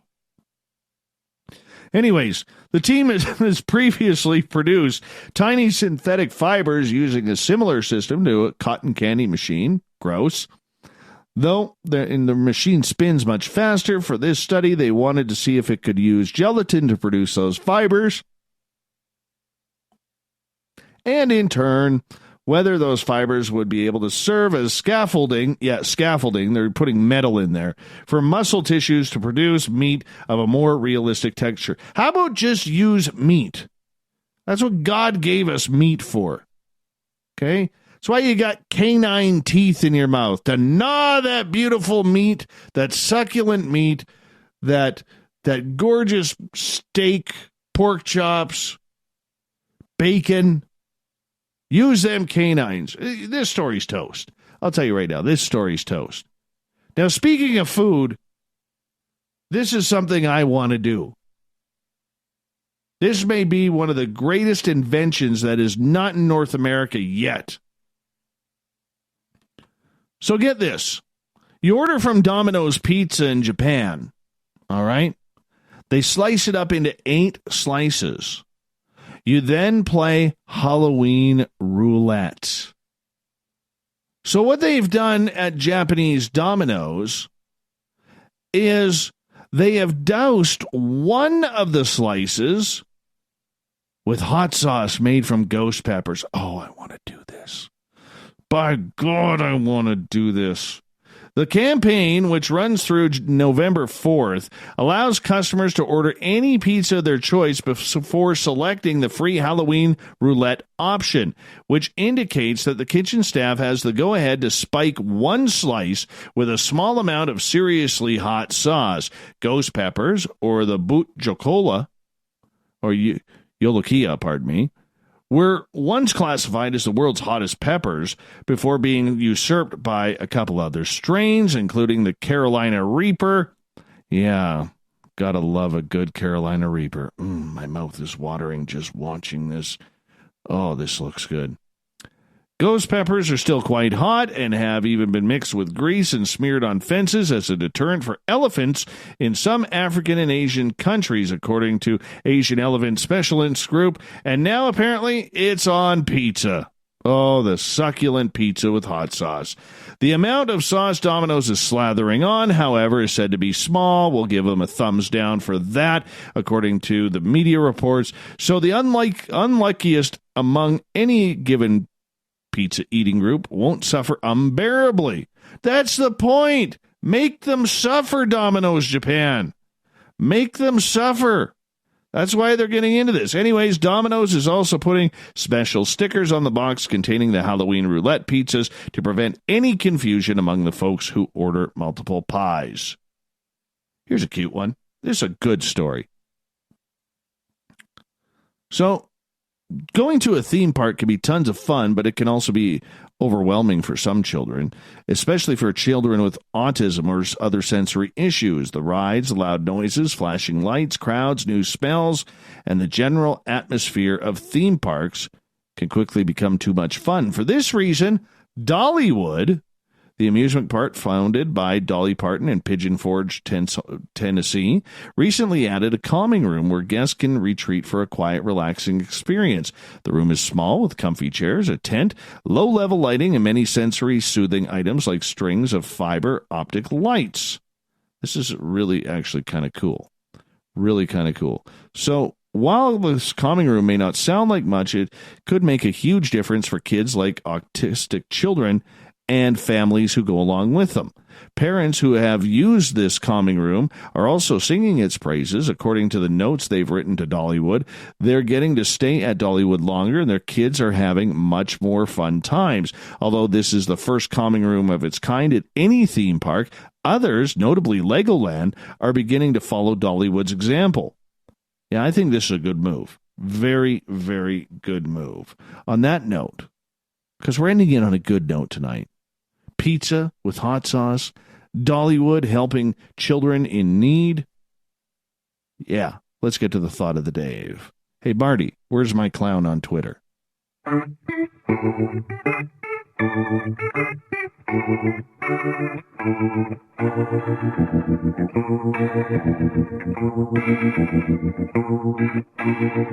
Thought of the day happens every night at this time. where we ask a question on our Facebook and Twitter pages and read your responses on the air because we love the audience participation around here. Today's thought of the day is as follows. Hey, Marty, on Twitter, where's my clown? What's your thoughts of the U.S. military cover-up of UFOs? Let's go to the angry one, Chris Zuger. Can you prove a cover-up without a second and third-hand information from known man UFO-tainers? No. Anything anyone says in this quote-unquote community of shills are just seeking BS, and free lunch seekers are suspect. Andreas, cover-ups are bad. Okay. UFO Jesus, unethical. Way to expand. You go 94 tweets in a row to explain something about UFOs. When it comes to the thought of the Dave, you give a one-word answer. Shame on you, UFO Jesus. Shame on you. Mike B., my resident troll. Suspect as to origin of cover-up and reasoning. William, I have to say the cover-up has been quite effective. I am in complete denial that there are any flying objects from outer space. Well, that's brash. Very brash. Nathan, normal? It's expected. Definitely profitable. Anthony, they do it every day. Nivik, geopolitical agendas are suffocating and slow to change. Wilson Admiral, if it wasn't for the others' help, they would have failed the cover-up 70 years ago. The others who are orchestrating. All right. UFO researcher, I'm kind of expecting it myself, but we shall wait and see. Carl, not alien Carl. This is human Carl. Different human Carl. Other countries might make better toys than them. Also, they think that the people can't handle it. Tim, the cover-up has been there from the beginning. First, because we just came out of World War II and didn't want this getting out to the USSR at the time. Now we have more enemies. It's a slippery slope. Guys on. I'm ashamed of them and their lies. I can't swear on air, man. Can't. Urwal. Disclosure is a side effect of lower education standards and the resulting handicapped ability to think critically about the world in an unbiased way. It is ignorance cloaked in misconstrued knowledge. Disclosure is modern-day folklore. How do you really feel, man? How do you really, really feel? Marty, where's my clown? Darn it. I got to F5 this. Where is it? Where's Marty's clown? There's no clown by Marty. What the sound? Oh, there it is. There it is. Oh, no, that was a tweet I was liked in. Gee whiz, Marty. At Spaced Out Radio, if you want to check us on out. At Spaced Out Radio. All right. We're going to continue on. Ryan, the higher my contacts go, the more I'm told they know as much as we do. Wish it wasn't that way, but sure seems like it. I better keep climbing the contact ladder. Sparky. Good old Sparky. I figure they are under control of who it is on the planet Earth that controls the overall suppression of facts. Tom. Business as usual. Their interests are part self-serving and part under orders not to reveal, because it would be most uncomfortable for the government to admit they knew. Tim, tell me lies, tell me lies, tell me sweet little lies. Tell me lies. Oh, yes, the old goat singing for Fleetwood Mac, that's for sure. Jade, so what exactly isn't corrupt these days? This is an election night here in Canada, so I'm being triggered endlessly with what the choices at the booth were. Gail, Actually, this is a complicated question. There's an old saying, he who holds the information holds the power. But what power would that be regarding UFOs? There's also the public panic issue when people feel threatened. Have you seen what they do in a grocery store or at a gas pump when the weather gets bad? I do believe there is someone at the very top of the uniformed heap who knows why we are kept in the dark. Let's ferret him out and get some real answers. That's actually a great place to leave it off for the thought of the day. Thank you, everybody, for playing along tonight. We will do it all again tomorrow on Twitter and Facebook. Big thanks to Captain Shirk for getting us some fantastic news for the SOR Newswire, which can be found on our website. And to Victor Viggiani from Zealand Communications, his website, zealandcommunications.com. At zealandcommunications.com if you want to check out his work. 30-plus years he's been looking into the whole UFO phenomena, and we haven't even hit the tip of the iceberg. We got Mr. Ron Bumblefoot THAL rocking in the background with Little Brother is Watching. Bumblefoot is the official music of Spaced Out Radio, rocking us in and out of every single show. Get your horns up for the guitar god himself. Special thanks to everybody listening in at home, in your cars, at work, in our chat rooms, in the SOR Space Travelers Club on our website, on Facebook, the SOR Space Travelers Club, Spreaker, Revolution Radio, and on Twitter at hashtag Spaced Out Radio. Remember, this show is copyright by Spaced Out Radio and SOR Media Ventures Limited. Thank you so much for sharing your evening with us. Because together, my friends, we own the night. Mr. Bumblefoot, we need a favor. We need you to take us home. We're watching. Have a great night, everybody. Thanks for kicking off your week with us. And we're going to do it all again tomorrow. Good night.